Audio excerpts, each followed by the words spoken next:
News Tamil நேயர்களுக்கு வணக்கம். கேள்வி நேரம் நிகழ்ச்சியில் உங்களை சந்திப்பதில் மகிழ்ச்சி. வழக்கமாக நாம் இங்கே வைக்கக்கூடிய ஒவ்வொரு வாதத்திற்கும் எதிர்வாதம் விவாதமாக வைப்பதை தாண்டி அரசியலில் சொல்லக்கூடிய கருத்துக்களாக இருக்கட்டும், திரைப்படங்களில் சொல்லக்கூடிய கருத்துக்களாக இருக்கட்டும், தொடர்ந்து அது விமர்சனத்தை இங்கே முன்வைத்து கொண்டேதான் இருக்கிறது. அதை நோக்கிதான் விவாதங்களும் நகர்த்தப்படுகிறது. அந்த வகையில் தற்பொழுது திரைப்பட நடிகர்கள், குறிப்பாக கமல், ரஜினி அவர்கள் சொல்லக்கூடிய அரசியல் சிஸ்டம் இங்கு சரியில்லை என்று தமிழகத்தை நோக்கி குறிப்பிடுவது இப்போது மட்டும்தானா, அல்லது இப்போது சொல்வதற்கான காரணம் என்ன என்பதையும் இன்றைய கேள்வி நேர விவாத பொருளாக மாற்றியிருக்கிறது. அது குறித்த செய்தி தொகுப்பை இப்போது பார்க்கலாம்.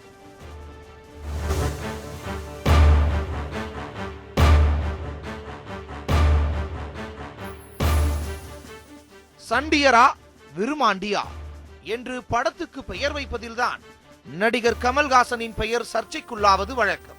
அரிதாக விஸ்வரூபம் போன்ற படத்தின் உள்ளடக்கம் சார்ந்தும் சர்ச்சைகள் வெடித்ததுண்டு. ஆனால் சமீப காலமாக அவர் சொல்லும் அரசியல் கருத்துகள் பலத்த சர்ச்சைகளை உருவாக்கி வருகின்றன. திராவிடத்தை யாரும் ஒழிக்க முடியாது, தமிழ்தாய் வாழ்த்து இருக்கும் வரை திராவிட சித்தாந்தம் ஒலித்துக் கொண்டே இருக்கும் என்று சில மாதங்களுக்கு முன்பு பேசினார் கமல். அது கடும் சர்ச்சையை ஏற்படுத்தியது. தற்போது பிக் பாஸ் நிகழ்ச்சியும் பரபரப்பாக பேசப்பட்டு வரும் நிலையில் நேற்று செய்தியாளர்களை சந்தித்த கமல்ஹாசன் தமிழகத்தில் எல்லா துறைகளிலும் ஊழல் புரையோடி விட்டது என்று சொல்லி எரிந்து கொண்ட சர்ச்சை நெருப்பில் எரிவாயு செலுத்தி இருக்கிறார். கமலஹாசனின் காட்டமான விமர்சனத்துக்கு கடுமையான கண்டனத்தை வெளியிட்டிருக்கிறார் அமைச்சர் ஜெயக்குமார். இந்த கருத்துக்கும் உடனடி எதிர்வினை ஆற்றியிருக்கிறார் கமல். அதன் மூலம் கமலஹாசன் பொறுப்பான குடிமகனாக கருத்து சொல்கிறாரா, அல்லது அரசியல் களத்தில் விஸ்வரூபம் எடுக்க ஆயத்தமாகிறாரா என்ற கேள்வி எழுகிறது. முக்கியமாக அரசியலுக்கு வந்து சரியாக நடந்து கொள்ளவில்லை என்றால் ரஜினியையும் விமர்சிப்பேன் என்று சொன்னதன் மூலம் கமல் தன்னுடைய அரசியல் அவதாரத்துக்கு மெருகு சேர்க்கிறாரோ என்ற கேள்வி முக்கியத்துவம் பெறுகிறது. இந்த அம்சங்களே இன்றைய கேள்வி நேரத்துக்கான களத்தையும் 5 அழுத்தமான கேள்விகளையும் எழுப்புகிறது. சிஸ்டம் கெட்டுவிட்டது என்ற விமர்சனத்தை கமல் இப்போது எழுப்புவதன் பின்னணி என்ன? பிக் பாஸை பிரபலப்படுத்தவே சேற்றை வாரி வீசுகிறார் கமல் என்ற அமைச்சர் ஜெயக்குமாரின் விமர்சனம் சரியா?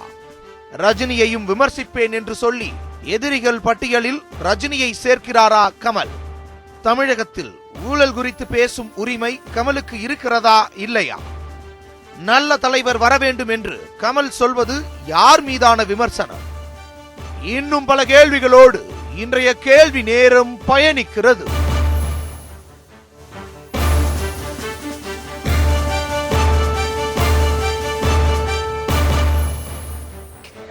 கருத்துரையாளர்களை அனைவருக்கும் நாம் அறிமுகப்படுத்திவிடலாம். அதிமுக அம்மா அணியிலிருந்து பேராசிரியர் தீரன், காங்கிரசிலிருந்து ஜோதிமணி அவர்கள், தயாரிப்பாளர் அணியிலிருந்து சுரேஷ் காமாட்சி அவர்கள் வந்திருக்கிறார்கள். அடுத்ததாக நடிகர் மயில்சாமி அவர்கள் மற்றும் மற்றொரு ரசிகர் மன்றத்திலிருந்து இன்னொருவர் நம்முடன் இணைய இருக்கிறார், கோபி அவர்கள். முதல்ல தயாரிப்பாளர் அவர்களிடமிருந்து இந்த கேள்வியை தொடங்கலாம்னு நினைக்கிறேன். இப்போது கமல் அரசியல் கெட்டு போய்விட்டது அப்படின்னு பேசுறதும், திரைப்படங்கள்லேருந்து உள்ளவங்க எல்லாருமே இப்போ கருத்து சொல்வதையும் எப்படி எடுத்துக்கொள்வது? அது எப்படி, அதாவது இவர் சிஸ்டம் சரியில்லைன்னு சொல்கிறது இப்போ தான் சொல்கிறாரா, எப்போ இந்த சிஸ்டம் சரியில்லைன்னு ஒரு சந்தேகம் இருக்குது. சிஸ்டம் சரியில்லைன்னா எந்த வருஷத்துலேருந்து சிஸ்டம் சரியில்லை? ஏன்னா ஏற்கனவே அந்த அம்மா புரட்சி தலைவர் அவங்க இருக்கும்போதெல்லாம் இவர் அதை பற்றி பேசலை. பட் இப்போ தான் சிஸ்டம் சரியில்லைன்றாரு. இது சிஸ்டம் சரியில்லைன்னு இவர் எதை சொல்கிறாருன்னு தெரில. ரஜினி சாரும் சொல்கிறாரு, இவரும் சொல்கிறாரு சிஸ்டம் சரியில்லை. சிஸ்டம் சரியில்லைன்னா ஏற்கனவே இவங்க ஏன் அதெல்லாம் சொல்லாமல் இருந்தாங்க? நம்ம இருக்கும்போதே சொல்லியிருந்துருக்கணும்ல, சிஸ்டம் சரியில்லை, நீங்கள் சரி பண்ணுங்க அப்படின்னு சொல்லியிருந்துருக்கலாம். அவங்க போனதுக்கப்புறம் இப்போ சிஸ்டம் சரியில்லை அப்படின்றது அது எதுக்காக அப்படி சொல்கிறாங்கன்னு தெரியல. எல்லாருக்குமே ஒரு அரசியல் ஆசைகள் வந்துருச்சுன்னு நினைக்கிறேன். அரசியலில் முன்னெடுத்து போகிறாரான்ற சந்தேகம் தான் வருது. ஏன்னா திடீர்னு சிஸ்டம் சரியில்லைன்னு சொன்னால் எவ்வளோ நாள் 50 வருஷமாக திராவிட கட்சியில் ஆண்டுகிட்டு இருக்கும்போது அப்போல்லாம் சரியில்லாத சிஸ்டம் இப்போ மட்டும் எப்படி சரியில்லைன்னு சொல்ல முடியும்? இவங்களும் நேற்றுன்னு இல்லையே, இவங்களும் 50 வருஷமாக சினிமாவில் இருக்காங்க. இவங்களுக்கு அப்போல்லாம் சிஸ்டம் சரியாக இருந்தால் இப்போ மட்டும் தான் சிஸ்டம் சரியில்லை. எப்போ இருந்து சரியில்லைன்றதை தெளிவாக சொல்லணும்ல. நீங்கள் கலைஞர் ஆட்சி காலத்தில் சிஸ்டம் சரியில்லையா, இல்லை நம்மாவோட ஆட்சி காலத்தில் சரியில்லையா, இல்லை இப்போ எடப்பாடி அவருடைய ஆட்சி காலத்தில் சரியில்லையா? எப்போ சிஸ்டம் சரியில்லை? சிஸ்டம் சரியில்லைன்னு முதல் சிஸ்டம் இங்கே சரியில்லை அப்படின்னா நீங்கள் சிஸ்டத்தை சரி பண்ணுறதுக்கு நீங்கள் என்ன பண்ண போகிறீங்க? இப்போ என்னன்னு சொல்லுங்கள், பொதுவாக சிஸ்டம் சரியில்லை அப்படின்னா எது சரியில்லை? இல்லை இப்போ சிஸ்டம் சரியில்லைன்னு சொன்னீங்கன்னா மோடி அரசு சொல்கிறீங்களா சிஸ்டம் சரியில்லைன்னு? இப்போ மொத்த சிஸ்டம் அவர் எழுத இருக்குது, மொத்தம் இந்தியாவும் அவர் கண்ட்ரோலில் தான் இருக்குது. இப்போ யாரை சொல்கிறீங்க நீங்கள் சிஸ்டம் சரியில்லைன்னு? தெளிவாக சொல்லலை. கமல் சாரோட பொதுவாகவே எல்லா இன்டர்வியூவில் பார்த்தீங்கன்னா அவர் சொல்கிறது நமக்கு வந்து எதை நோக்கி சொல்கிறாருன்னே தெரியாது, அவர் மட்டும்தான் தெரியாது, மக்களுக்கு தெரியாது. பட் அந்த வேளை அவர் எதை சொல்கிறாரு சிஸ்டம் எதை சொல்கிறாருன்னு நம்மளால் புரிஞ்சுக்க முடியல. அதே நேரத்தில் இப்பதான் சொல்லணும், இப்ப சொல்லக்கூடாதுன்னு நாம வந்து ஒரு டைம் லைன் ஃபிக்ஸ் பண்ண முடியாது இல்லையா? அவங்களுக்கு ஒருத்தருடைய கருத்துரிமை சார்ந்த விஷயத்த அவருக்கு எப்ப பேசணும்னு தோணுதோ அப்ப பேசலாம். அதுல எனக்கு மாற்று கருத்து கிடையாது. அதாவது அவருக்கு எல்லா இந்தியாவில் அத்தனை பேருக்கும் கருத்து சொல்ல உரிமை இருக்கு. எனக்கு உரிமை இருக்கு, உங்களுக்கு எல்லாருக்கும் உரிமை இருக்கு. நம்ம என்ன கேட்குறோம்னா சிஸ்டம் சரியில்லைன்றத நீங்கள் ஏற்கனவே ஆளுமையுள்ள 2 தலைவர்கள் இருந்தாங்க, கலைஞர் இருந்தார், அதுக்கப்புறம் அந்த அம்மா இருந்தாங்க. அப்போ நீங்கள் சொல்லியிருக்கலாம்ல. இப்போ நீங்கள் சொல்கிறதுக்கு இப்போ ட்விட்டரில் மெசேஜ் போடுறதுக்கும் இப்போ வந்து திடீர்னு சிஸ்டம் சரியில்லைன்றீங்களே, இந்த சிஸ்டம் இப்போ தான் சரியில்லையான்னு கேட்குறேன். நம்ம என்ன கேட்குறோம்னா அவர் சொல்லக்கூடாதுன்னா சொல்கிறதுக்கு அவருக்கு முழு உரிமை இருக்குது. ஜனநாயக நாட்டில் கருத்து சொல்கிறதுக்கு எல்லாருக்குமே உரிமை இருக்குது. ஒரு நடிகராக இன்றைக்கி அதாவது கமல் சார் வந்து நம்ம பார்க்குற ரேஞ்சு வேறு. அவர் ஒரு தமிழ் சினிமாவோட ஒரு சிவாஜிக்கு அப்புறம் பெருசாக நேசிக்கிற நடிகர்கள் அவர் ஒருத்தர். அவர் சொல்கிறதெல்லாம் ஒன்று, சிஸ்டம் சரியில்லைன்னா எப்போ இருந்து சிஸ்டம் சரியில்லை, சிஸ்டம் ஏன் சரியில்லை? அதுக்கு ஒருவேளை இதற்கு முன்னாடி இருந்த நீங்களே குறிப்பிட்டீங்க அரசியல் ஆளுமைகள் அப்படின்னு, நீங்களே குறிப்பிட்டீங்க அவங்க 2 பேரும் அப்ப இல்லாத கருத்து சுதந்திரம் இப்ப இருக்குன்னு எடுத்துக்கிறதா? அதுதான் சொல்றேன். அப்ப நீங்க ஏற்கனவே சிஸ்டம் சரியில்லாம இருந்தபோது நீங்க சத்தம் இல்லாம இருந்துட்டீங்க, சொன்னோம்னா பிரச்சனை வரும்னு வேண்டிய. இப்ப வந்தவொடனே நீங்க முறையா நீங்க சிஸ்டம் சரி இருக்குன்னா நீங்க என்ன பண்ணீங்க? நீங்க 2 மிகப்பெரிய நடிகர்கள், ரஜினி சார், கமல் சார், 2 மிகப்பெரிய தலைவர்கள். எடப்பாடி அவர் வந்து சிஎம் ஆனதுக்கு அப்புறம் இதே கமல் சார் வந்து ஒரு விழாவில் ஜெயலலிதா விழாவில் சந்திச்சு என்ன சொன்னான்னா, என் மாநில முதல்வர் அவருக்காக நான் அந்த விழாவுக்கு வந்திருக்கேன், அவருக்கு நான் பாராட்டு தெரிவிக்கிறதுனால என் மேலே என்ன சாயம் பூசினாலும் அதை பற்றி நாங்கள் கவலைப்படலை, என் மாநில முதல்வர் அவருக்கு செய்ய வேண்டிய கடமையை செய்ய வந்திருக்கேன்னு சொன்னார் கமல் சார். இதே நேரு ஸ்டேடியத்தில் ஒரு ஃபங்க்ஷனில். அதே கமல் சார் இப்போ எடப்பாடியார் வந்திருக்கார், அவரும் நம்ம மாநில முதல்வர் தானே, அவர் எந்த கட்சியாக இருக்கட்டும் நம்ம மாநில முதல்வர். அவருக்கு நீங்கள் அவர் வந்த உடனே நீங்கள் என்ன பண்ணியிருக்கணும்? ஒரு கட்டசிக்காவது ரஜினி சார் நீங்களும் ஒரு வாழ்த்தாவது அனுப்பிச்சிருக்கணும்ல, வாழ்த்து கூட அனுப்பல. அப்புறம் சிஸ்டம் சரியில்லைன்னா நீங்க என்ன சொல்றீங்க? அதான் நான் சொன்னேன், நம்ம வாழ்த்து அனுப்பிதான் வந்து முதல்வருக்கு வந்து இப்படி ஒவ்வொருத்தர்களும் வாழ்த்து அனுப்பிதான் தன்னுடைய நிலைப்பாடையோ இல்லது தன்னுடைய ஆதரவையோ அல்லது ஒரு பொதுவான ஒரு கருத்தாவா சொல்லணுமாங்கிறத நம்ம பேசுவோம், விரிவா பேசலாம். அந்த சடங்குகளுக்குள்ள இருந்தாதான் அதெல்லாம் அதாவது அக்செப்ட் பண்ணிக்க முடியுமான்னு. நடிகர் மயில்சாமி அவர்கள் கமல் குறிப்பிட்டு இருக்கக்கூடிய இந்த சிஸ்டம் சரியில்லை அப்படின்னு அவர் எதை குறிப்பிடுறாரு, யாரை குறிப்பிடுறாரு, அதுக்கான அர்த்தம் என்ன? அதாவது முதல்ல நண்பர் சொன்ன மாதிரி ஜெயலலிதா அவர்கள் என்னுடைய மாநில முதலமைச்சர், அதனால் நிகழ்ச்சியை கலந்துக்கிறேன் அப்படின்னு கமல் சார் சொன்னார். அவர் சொன்னார், ஜெயலலிதா அவர்கள் முறையாக தமிழ்நாட்டில் எலெக்ஷனை வச்சு மக்கள் ஓட்டு போட்டு தேர்ந்தெடுத்தாங்க, அது நம்ம மரியாதை கொடுக்கணும். எடப்பாடி அவர்கள் மக்கள் ஓட்டு போடல, சந்தர்ப்பம் சூழ்நிலை ஏற்கனவே இருந்த முதலமைச்சர் பன்னீர்செல்வம் கலைக்கப்பட்டது, புரிஞ்சா? அதுவும் அவர் சொன்னார், எனக்கு பன்னீர்செல்வத்தை நான் பார்த்ததில்லை, கை கூட கொடுத்ததில்லை, நல்லா ஆட்சி ஆனவங்களும் எதுக்கு இப்படிலாம் பிரச்சனை பண்ணி இப்படி தான் கேட்டாரே தவிர வேறு எந்த தவறான கேட்கவே இல்லை. அதனால் எடப்பாடி அவர்களுக்கு வாழ்த்து சொல்கிறதுக்கு எனக்கே விருப்பம் கிடையாது, கமல் சாருக்கு எப்படி விருப்பம் இருக்கும்? மக்களுக்கு விரோதமாக இருக்கிறவங்களுக்கு யாருமே வந்து அதை ஏற்றுக்க முடியாது. ரெண்டாவது சிஸ்டம் சரியில்லை அப்படிங்கிறது, ஜெயலலிதா அவர்கள் இருக்கும்போது நல்லா இருந்தது, ஒரு கட்டுப்பாடு இருந்தது, ஒரு கோப்பு இருந்தது. கலைஞர் அவர்கள் இருக்கும்போது கட்டுப்பாடு இருந்தது, கோப்பு இருந்தது. இப்போ தடியெடுத்தவர்கள்லாம் தண்டலக்காரங்கிற மாதிரி ஆனாலும் பேசும்போது அப்போ ஒரு கோப்பு சரியில்லை. அப்போ ஆர்கே நகரில் வந்து எலெக்ஷன் வந்த காரணம் என்ன? சிஸ்டம் சரியில்லைன்னு அர்த்தம் இல்லை, சிஸ்டம் நல்லா இருந்ததா? இல்ல, அவர் கேட்கக்கூடிய கேள்வியிலிருந்து வரக்கூடியது, இதை ஏன் வந்து இதற்கு முன்னாடி வந்து எனக்கு எப்ப பசிக்குதோ அப்பதான் நான் சாப்பிடுவேன், எனக்கு எப்ப தோணுதோ அப்படிதான். இல்ல, அவருடைய திரைப்படத்திற்கு அவ்வளவு பெரிய நெருக்கடிகள்லாம் வந்த போது கூட நான் இந்த நாட்டை விட்டு போறேன்னு தான் சொன்னாரே ஒழிஞ்சு அன்னைக்கு நான் அரசியல் சிஸ்டம் சரியில்லைன்னு சொல்லலையே அவரு. அன்னைக்கு அரசியல் சிஸ்டம் அப்படின்னு சொல்றேன், ஜெயலலிதா இருக்கும்போது சிஸ்டம் நல்லா இருந்ததுன்னு தான் சொல்றேன். மீண்டும் நல்லா புரிஞ்சுக்குங்க, சிஸ்டம் இப்பொழுதுதான் சரியில்லை, புரிஞ்சா உங்களுக்கு? இன்னைக்கு நிறைய பேர் சொல்லியிருக்காங்க, ஜெயிலில் கூட குளறுபடி, அப்புறம் அது சிஸ்டம் சரியில்லைன்னு அர்த்தம்.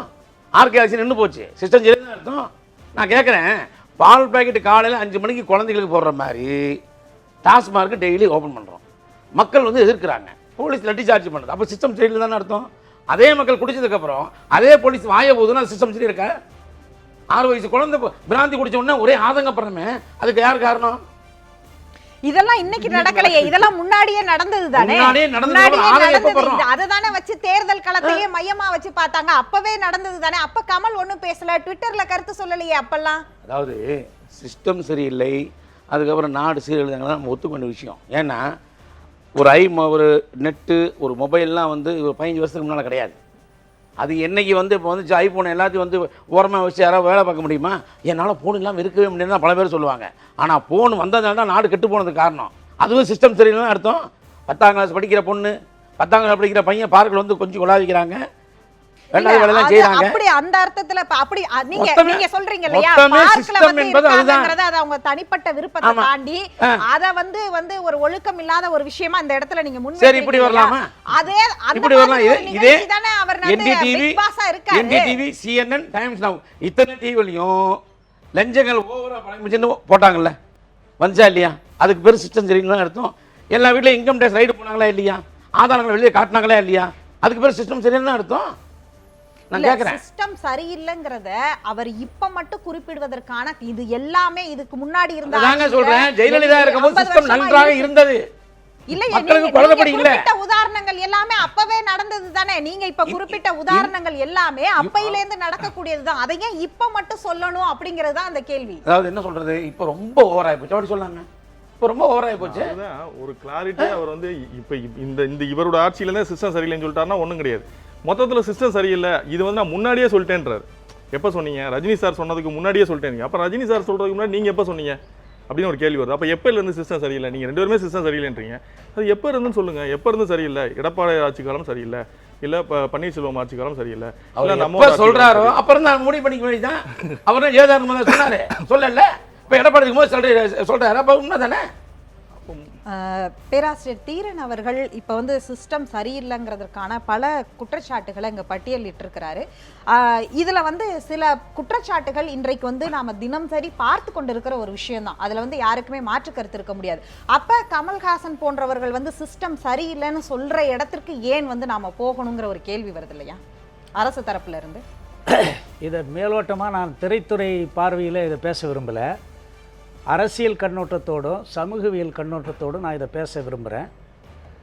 ஆனால் அம்பேத்கர் அவர்கள் வந்து இந்தியாவை வந்து பகுத்து பார்க்கிற பொழுது அரசு, நிர்வாகம், நீதித்துறை, மாஸ் மீடியா என்று சொல்லக்கூடிய ஊடகங்கள், மக்கள் தொடர்பு சாதனங்கள், இந்த 4 மீது தான் இந்திய ஜனநாயகமானது கட்டமைக்கப்பட்டிருக்கிறது என்று அவர்கள் சொன்னார்கள். அதை சொல்லிவிட்டு அம்பேத்கர் அவர்கள் ஆதாரபூர்வமான சில தகவல்களை சொல்லுகிற பொழுது, இந்த 4 துறைகளிலும் யார் ஆதிக்கம் செலுத்துகிறார்களோ அவர்கள்தான் இந்தியாவை ஆளுமை செய்கிறார்கள், ஆளுகிறார்கள் என்று பொருள் என்று தெளிவாக சொன்னார். கடந்த 68-70 ஆண்டு காலமாக நீங்கள் பார்த்தீர்கள் என்று சொன்னால், இந்த 4 துறைகளிலே பெரும்பாலும் ஆதிக்க சக்திகளிடமிருந்தான் இந்த 4 துறைகளும் இருந்தது. இன்றைக்கும் கூட நீங்கள் பார்த்தால் கலைத்துறையானது அவருடைய ஆதிக்கம்தான் அதிகமாக இருக்கிறது. அப்படி பார்க்கிற பொழுது சிஸ்டம் சரியில்லைன்னு சொன்னாக்கா வெறும் அரசு, எம்எல்ஏ, எம்பி, அமைச்சர்கள், சட்டமன்றம், நாடாளுமன்றம் இதை மட்டுமே பார்க்கக்கூடாது. அதை தாண்டி அவர்கள் ஏற்றுகிற சட்டங்கள், அதை அமல்படுத்துவது நிர்வாகம், அது சரியான பாதையில் செல்கிறதா, அரசியலமைப்பு சட்டத்துக்கு உட்பட்டு இயங்குகிறதா அல்லது மீறி செயல்படுகிறதா என்பதை தீர்மானிப்பது நீதிமன்றம். இவை 3மே மக்களுக்காக செயல்படுகிறதா அல்லது யாருக்காக செயல்படுகிறது என்பதை வெளிச்சம் போட்டு காட்டுவதுதான் ஊடகங்களுடைய கடமை. இன்றைக்கு எல்லோரும் அவரவருடைய கடமையை செவ்வனே செய்கிறார்கள்.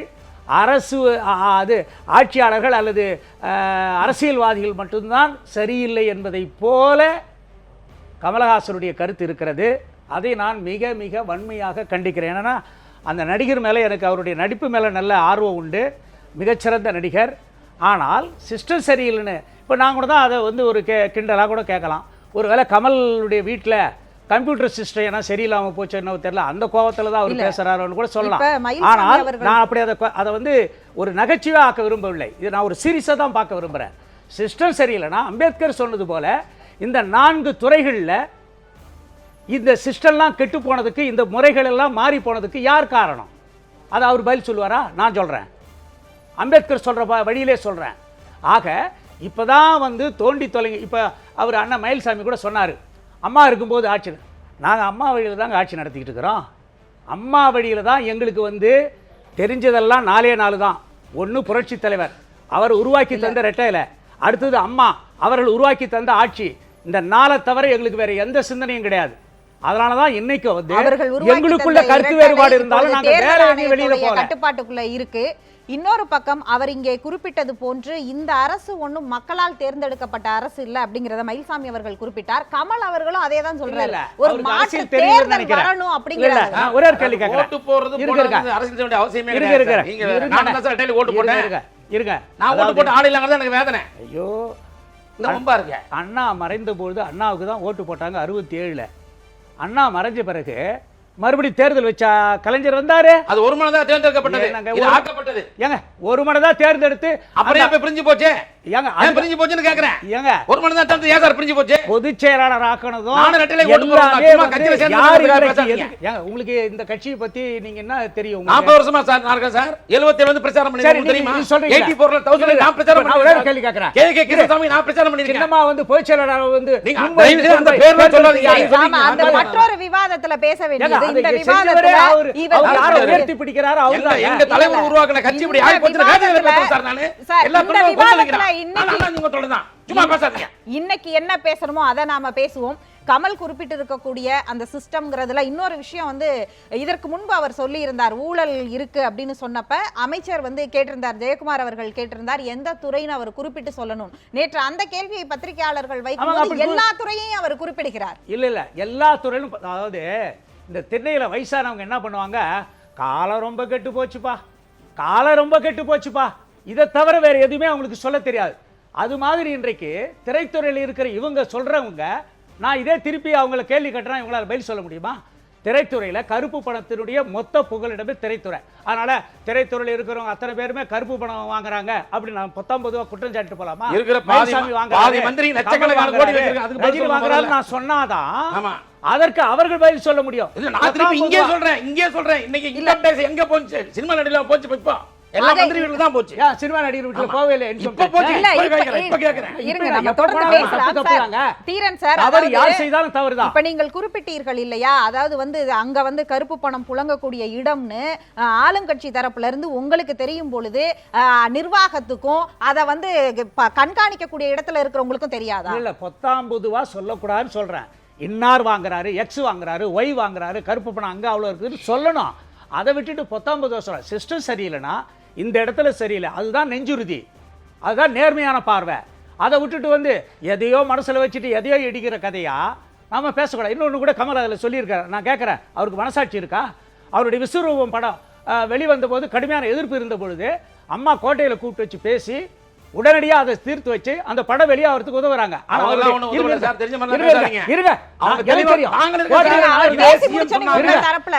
என்ன சொன்னாங்கன்னா அவர் கோர்ட்டுக்கு போயிட்டாரு, நான் தலையிட முடியாதுன்னு சொன்னாங்க. இல்ல இல்ல அதுக்கு என்ன சொன்னாங்க? அதான் தப்பு. அதாவது கோர்ட்டுக்கு போனதுன்னு சொன்னது உண்மைதான். ஆனா என்ன சொன்னாங்க, இது பல தொழிலாளருடைய வாழ்க்கை இதில் உள்ளடங்கி இருக்கு, உங்க எதிர்ப்பெல்லாம் நீங்க தயவு செஞ்சு வச்சுட்டு அந்த தீர்ப்பு என்ன வேணாலும் வரட்டும், ஆனால் படம் ஓடுவதற்கு நீங்கள் அனுமதிக்க வேண்டும் என்று சொன்னார்கள். அதோட இன்னும் மட்டும் இல்லை, பாபாவினுடைய படம் அந்த நேரத்தில் பிரச்சனை வந்த போறதெல்லாம் கூட வந்து இப்படித்தான் வந்து கலைத்துறைக்கு வந்து அரசியல் துறையில் இருக்கக்கூடியவங்க ஒரு நேர்மையான முறையில் ஆதரவு கொடுத்துருக்குறாங்க. அதெல்லாம் மறந்துட்டு ஆட்சியில் இருக்கும்போது ஒரு வார்த்தை, எதிர்கட்சியாக இருக்கும்போது ஒரு வார்த்தை, ஆட்சியில் இருக்கிறவங்க இதே இப்போ இவங்க இந்த திரைத்துறை சார்ந்தவங்க வந்து அம்மா கிட்ட வந்து எவ்வளோ வந்து கோரிக்கை வச்சு நிறைவேற்ற பாடு எவ்வளவு பாராட்டி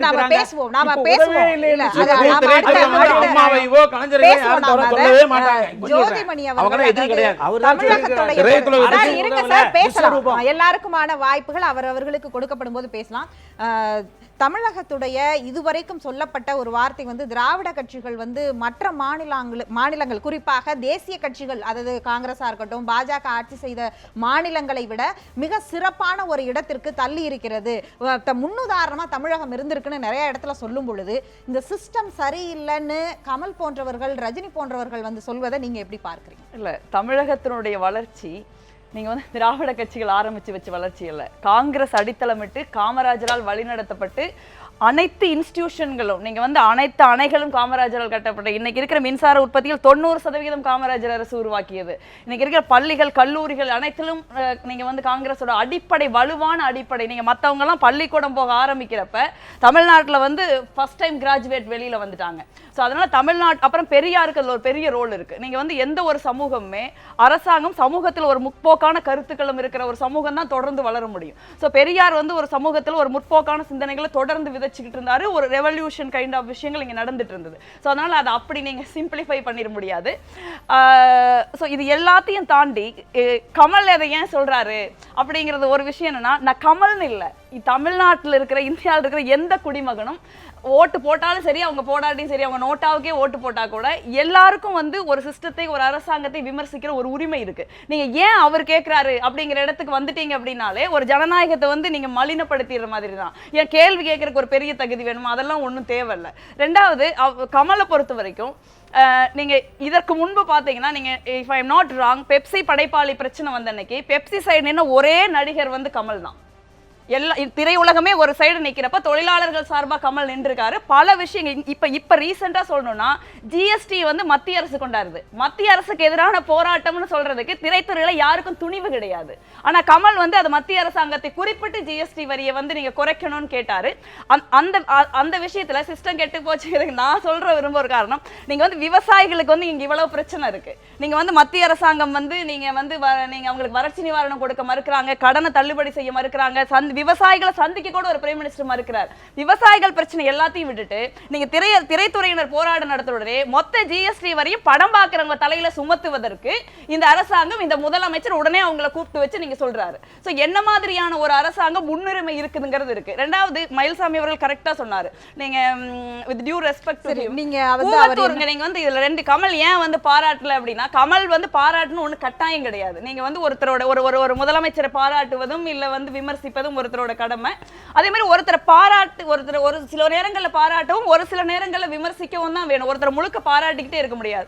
இன்னைக்கு இருக்கிற அரசாங்கம்ங்கிறது தமிழக மக்களை பொறுத்தவரை இல்லெஜிட்டிமேட் கவர்மெண்ட். நீங்க ஒரு கூவத்தூர் எபிசோடுங்கிறது வந்து இந்தியா முழுவதும் தமிழகத்திற்கு தலைகுனிவை ஏற்படுத்தின ஒரு கூவத்தூர் எபிசோட நம்ம பார்த்திருக்கோம். இன்னைக்கு இருக்கிற அரசாங்கம்ங்கிறது கூவத்தூர் எபிசோடோட ப்ராடக்ட். சோ மொத்தம் தமிழக மக்களும் வெறுக்கிற ஒரு அரசாங்கத்தை, வெறுக்கிற ஒரு அணுகுமுறையை நீங்க வந்து அப்ப கமல் பண்றதன் மூலமா அதை அவர் என்டோர்ஸ் பண்ற மாதிரி ஆகுது. தமிழ்நாட்டில் இன்னைக்கு வரைக்கும் இந்த அரசாங்கத்தை என்டோர்ஸ் பண்ணுவார்கள். அந்த ஃபேக்டை வந்து நம்ம மறந்துட முடியாது. ரெண்டாவது, நீங்க வந்து ஏன் அவங்க இருக்கிறப்ப நீங்க கேட்கல அப்படின்னா, நீங்க அவங்க இருக்கிறப்ப கமல் அதை கேட்கலைங்கிறத வந்து நானும் வந்து ஒத்துக்கிறேன். ஏன்னா சில எல்லா இடங்களிலும் வந்து நீங்க உரிமைகளை பலர் பேசாத நேரங்களில் கூட பேசுகிற கமல் நீங்க அந்த இடத்துல பேசாம தான் இருந்திருக்காரு. அந்த அளவிற்கு வந்து அந்த 5 ஆண்டு கால ஆட்சிங்கிறது அடக்குமுறை, ஒடுக்குமுறையின் வடிவமா இருந்தது. நம்ம பார்த்தோம், நீங்க வந்து மதுக்கடைகளுக்கு எதிரான பெண்கள் அடித்து நொறுக்கப்பட்டார்கள், குழந்தைகள் அடித்து நொறுக்கப்பட்டார்கள், பெண்கள் மீது வழக்குகள் பாய்ந்தது. அப்படிதான் ஜெயலலிதா அவர்கள் அரசாங்கம் வந்து நீங்க மதுக்கடைகளுக்கு எதிரான போராட்டத்தை ஒடுக்கியதுங்கிறது நம்ம கண்ணாலேயே பார்த்தோம். அதனால வந்து ஒருத்தர் கருத்து சொல்றப்ப நீங்க அவருக்கு பின்னாடி என்ன இருக்குது, முன்னாடி என்ன இருக்குதுன்னு பார்க்க வேண்டியதில்லை. ஒருத்தர் கருத்து சொல்றாரு, அவர் அந்த நாட்டுக்குள்ள குடிமகளாவோ இருக்காங்க அப்படின்னா அதுக்கான உரிமை இருக்கு.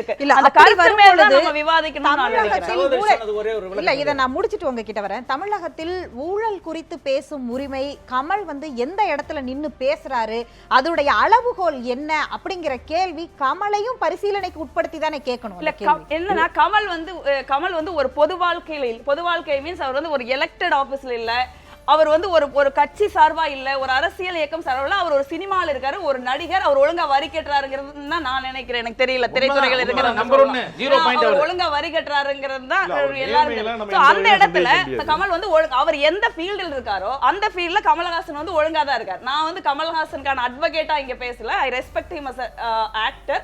ஆனா வந்து நீங்க கமல் அவர் வந்து இவ்வளவு நேர்மையா இவர்கள் எல்லாம் கொடுக்கிற மாதிரி 100% வரி கட்டுறது, இது எல்லாமே அவர் ஸ்ட்ரெயிட் ஃபார்வர்டா இருக்கும் பொழுது, இப்ப வந்து முதல்வர் எடப்பாடி பழனிசாமி அவர்கள் மாதிரியான ஒரு ஆள் இருக்கிறதுனால இந்த கேள்வி கேட்கிறாரா? இதற்கு முன்பு ஏன் வந்து ஜெயலலிதா அவர்களையோ கருணாநிதி அவர்களையோ ஏன் இந்த கேள்வி கமல்ஹாசன் தான் கேட்கணும்? நான் அதுக்கு பதில் சொல்ல முடியாது. நீங்க ஒரு விஷயம் என்னன்னா, 5 ஆண்டு கால அரசாங்கம்ங்கிறது அடக்குமுறையின் வடிவம். நீங்க கமல்ஹாசன் கேள்வி கேட்கலன்னு சொல்றீங்க, ஊடகங்கள் ஒரு பேட்டி எடுக்க முடிஞ்சுதா? நீங்க ஒரு நிமிஷம், நாங்க முதலமைச்சர் வேட்பாளர் அவங்க நிக்கிற அன்னைக்கு நான் வந்து வாரம் தலைமைச் செயலகத்துல வந்து ஊடகங்களை சந்திப்பேன்னு சொன்னாங்க. 5 ஆண்டு காலத்துல எந்த ஊடகத்தை சேர்ந்தவர்களாவது நீங்க போய் ஒரு மைக்கை நீட்டி ஒரு பேட்டி எடுத்துட முடிஞ்சா, ஒரு கருத்து கேட்க முடிஞ்சா? 5 ஆண்டுகள தமிழகத்துல பிரச்சனையே இல்லையா? நீங்க வந்து யாருமே பேச முடியாத அன்னைக்கு வந்து பெரிய பட்டியல் கூட தமிழ்நாடு காங்கிரஸ் கமிட்டி மட்டும்தான் வந்து நீங்க அன்னைக்கு மாநில தலைவர் பட்டியலுக்கு சொல்ல முடியாது. மேடம் சொன்ன ஒரு அற்புதமான கருத்துக்கு நான் பதில் சொல்றேன். அவர் சொன்ன முதல்ல ஜெயலலிதா அம்மாவோட ஆட்சியில மந்திரிங்க நிமிர்ந்து நின்னாங்கன்னு முதல்ல அதுக்கு பதில் சொல்லுங்க. அதாவது உங்கள்கிட்ட வந்து இவங்க சகோதரி சொன்னது சொல்றேன். இந்த சும்மா இந்த கீழே விழுந்த கிராம போன் தட்டு மாதிரி கூவத்தூர்னு சொல்லக்கூடாது. அப்பட்டமான நிதர்சனமான உண்மை. நரசிம்மராவ்னு காங்கிரஸ் கட்சியில் ஒருத்தர் பிரதமராக டெல்லியில் இருந்தார். அந்த பிரதமர் வந்து மெஜாரிட்டி கிடையாது. அந்த ஜார்க்கண்ட் முக்தி மோர்ச்சாவுக்கு பணம் கொடுத்து அது ப்ரூஃப் ஆகி கோர்ட்லாம் போய் தீர்ப்பாகி ஆக 5 ஆண்டுகளும் மைனாரிட்டி அரசை லஞ்சம் கொடுத்து மைனாரிட்டி அரசை நடத்த இவங்க இல்ல இல்ல அதுக்கு ஏதாவது ப்ரூஃப் இருக்கா? நீங்க கூவத்தூருக்கு வந்து நீங்க எல்லாம் லைவ் டெலிகாஸ்ட் பண்ணாங்க. இந்தி தமிழகம் வந்து இந்தியாவில் முக்கியமான ஒரு காலகட்டம். நீங்க பார்த்ததுங்க இல்ல இல்ல இது வந்து நாம பிரச்சனை தமிழ் சொல்வதுடைய நோக்கம் என்னங்கிறது தான் பிரச்சனை. இந்த சிஸ்டம்ங்கிறது எந்த சிஸ்டம் பிரச்சனைங்கிறது இது வந்து காங்கிரஸ் இந்த மாநிலத்துல பண்ணுச்சு இல்ல அதிமுக இத பண்ணுச்சுங்கறத பேசுறதுக்கான யாரமா இத மாற்ற வேண்டாம் அப்படிங்கறது தொடர்ந்து நாம் பேசலாம். தற்பொழுது வந்து நம்முடன் வந்து நாம பேசலாம். கமல் ரசிகர் மன்றத்துல இருந்து அவருடைய ரசிகர் மன்ற உறுப்பினர் கோபி நம்முடன் இணைந்திருக்கிறார். ஜோதிமணி அவர்கள் கொஞ்சம் அமைதியா இருக்கணும், அமைதியா இருங்க. வணக்கம் சார். அதாவது கமலுடைய இந்த கருத்தானது சிஸ்டம் சரியில்லை அப்படிங்கிற கருத்தை கமல் ரசிகர்கள் எப்படி பார்க்கிறாங்க? ஜோதிமணி அவர்களும் பேராசிரியர் தீரன் அவர்களும் அமைதியா இருந்தாதான் நிகழ்ச்சி போய் சேரும்னு நான் நினைக்கிறேன். ரசிகனா சொல்ல போனா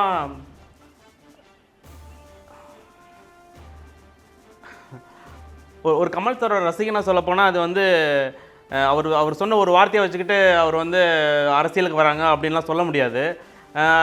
அவர் ஒரு தனியார் தொலைக்காட்சியில் வந்து இது பண்ணிகிட்டு இருக்கும்போது அதை பற்றி கேள்வி கேட்கும்போது அவங்க கேட்குற கேள்விக்கு பதில் சொல்கிறாங்க, அவ்வளோதான். அதனால் சிஸ்டம் அதில் அவங்க கேட்குற கேள்விக்கு வரும்போது நீங்கள் வந்து அவங்க குடிமகனா அவங்களோட ஆதங்கத்தை வெளிப்படுத்துகிறாங்க, அவ்வளோதான். முடியாது அது அரசியலுக்கு வராங்க அப்படின்றதெல்லாம் இது வந்து ஆக்சுவலாக பேசவே கூடாது. எவ்வளவோ பிரச்சனை இருக்குது தமிழ்நாட்டில். இதை வந்து இவங்க அவரே ஒத்துக்கிறாரு. கமலே ஒத்துக்கிறாரு. அப்படி இருக்கும் பொழுது நீங்க அவர் பேசுறத கூட வந்து அது அரசியலுக்கு வர்றாருன்னு எடுத்துக்க கூடாது அப்படிங்கறத எப்படி எடுத்துக்கொள்வது? அமைச்சர் அதை என்டாஸ் பண்றாரு, அவர் கருத்தை அவரே ஒத்துக்கிறாரு.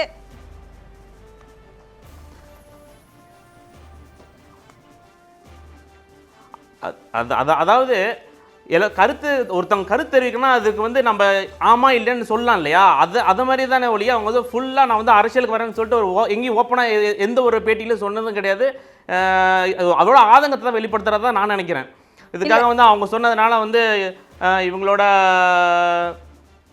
சொல்கிறாங்க இது மாதிரி நான் அரசியலில் இருக்கிற மாதிரி அது மாதிரிலாம் வந்து நம்ம எடுத்துக்க முடியாது. அது ஆக்சுவலாக இதை வந்து எவ்வளவோ பிரச்சனை இருக்கும்போது இதை பெருசுப்படுத்துறாங்க. அது ஏன்னு தான் புரியல. எவ்வளவோ தமிழ்நாட்டில் எவ்வளவோ பிரச்சனை இருக்கும்போது இவங்க சொல்லிட்டாங்கன்னு சொல்லிட்டு ஒரு பாயிண்ட் எடுத்து வச்சுட்டு அதை வந்து இப்படி பேசுறது வந்து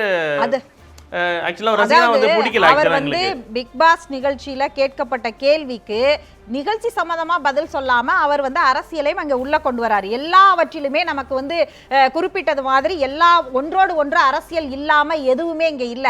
அதனால அரசியலுக்கு வரலங்கிறது வராரு அப்படிங்கறத தாண்டி அவர் சொன்ன கருத்து இன்னைக்கு அரசியல் விவாதமா மாறி இருக்குங்கிறத ஏத்துக்கணும். அந்த அடிப்படையில இருந்து அவர் சொல்றதை எப்படி பார்க்கறீங்க?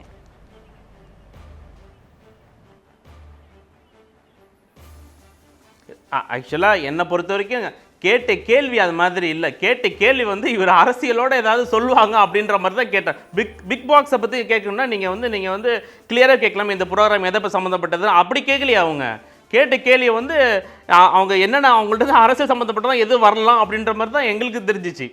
ஸோ இது வந்து நீங்களாம் அவங்கள்ட்ட வந்து ஏதோ வாங்குறதுக்காக பேசுகிற மாதிரி தான் இருந்துச்சு ஒழிய இந்த ப்ரோக்ராம் சம்மந்தப்பட்ட எந்த கொஸ்டின் அங்கே இல்லை. அதாவது சட்டமன்ற தேர்தல் அது நம்பிக்கை வாக்கெடுப்புல வந்து வெற்றி பெற்று மீண்டும் வந்து முதல்வர் எடப்பாடி பழனிசாமி அவர்கள் வந்து பதவியேற்ற அன்றைக்கு கமல் வந்து ட்விட்டர்ல ஒரு பதிவு போட்டிருந்தாரு. உங்க தொகுதி எம்எல்ஏ உங்க ஊருக்கு வரும் பொழுது சிறப்பா கவனிங்கன்னாரு. அதோடைய அர்த்தம் என்ன? அது அரசியல் இல்லையா?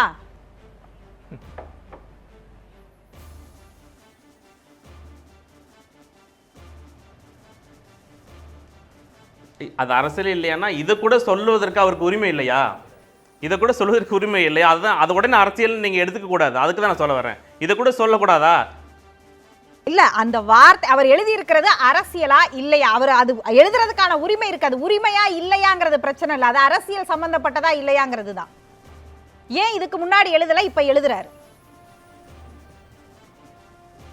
இல்ல அது அப்படிலாம் இல்லை. அது இது அரசியல் அப்படின்னு அவர் ஆக்சுவலாக அவரோட எடுத்துக்கிட்டீங்க. எடுத்துக்கிட்டிங்கன்னா அவர் வரணும் அப்படின்னா டேரெக்டாக சொல்லக்கூடிய ஆள், மறைமுகமாகவோ இல்லை இப்படி வரணுங்கிறது சொல்லக்கூடிய ஆளே கிடையாது. அவங்க சொல்கிறதுலேயும் ஒரு ஆழ்ந்த மன கருத்து இருக்கும். அப்படிங்கிறத நாங்கள் ஒரு ரசிகராக எடுத்துக்கிறோம். ஆனால் இதை வந்து அரசியலுக்கு தான் அப்படின்னு நீங்கள் வந்து புஷ் பண்ணுற மாதிரி தான் இருக்குது. இன்னும் அவர் அரசியலுக்காக தான் சொல்கிறாரு, அரசியலுக்காக தான் வர வைக்கிறாருன்ற மாதிரி ஒரு புஷ் பண்ணுற மாதிரி தான் இருக்குது. கிளியராக இது அது ஆக்சுவலாக அவர் தான் சொல்லணும். அது எம்எல்ஏவை சிறப்பாக கவனிங்கன்னா என்ன அர்த்தம்? திருப்பி நீங்கள் அதான் அவர் தொடர்ந்து நாம பேசலாம். நம்ம இல்லை நீங்கள் திருப்பி அதை தான் சொல்ல வரீங்க. நம்ம தொடர்ந்து பேசலாம். நீங்க ஆரம்பத்திலே சொன்னீங்க எப்பையிலேருந்து சிஸ்டம் கெட்டு போச்சு அப்படிங்கிறத அவர் குறிப்பிடணும் அப்படிங்கிறது. அதற்கு அவர் ஒரு வார்த்தை வந்து முன்வைக்கிறார். அவர் என்ன சொல்றாருன்னா, நான் கருப்பு சட்டை போட்டிருக்கிறதுனால என்னை எதிர்க்கிறாங்க அப்படின்னு தற்போதைய பாஜக அரசை மையமாக வைத்து அப்படியான ஒரு குறியீடா அதை பேசுறாரு. அப்ப அவர் ஒட்டுமொத்த இந்தியாவுடைய சிஸ்டத்தையும் தானே அவர் கேள்வி எழுப்புறாருன்னு அர்த்தம். கண்டிப்பாக எனக்கும் அதான் சந்தேகம். அதாவது நீங்கள் தமிழ்நாட்டில் வந்து இப்போ கமல் சாரோட நேர்மையிலையோ இல்லை மற்ற விஷயத்திலையோ எனக்கு வந்து அவர் மேலே வந்து சந்தேகம். ஏன்னா வந்து வருமான வரி கட்டக்கூடிய ஒரு சரியான நடிகர்னா கமல் சார் தான்.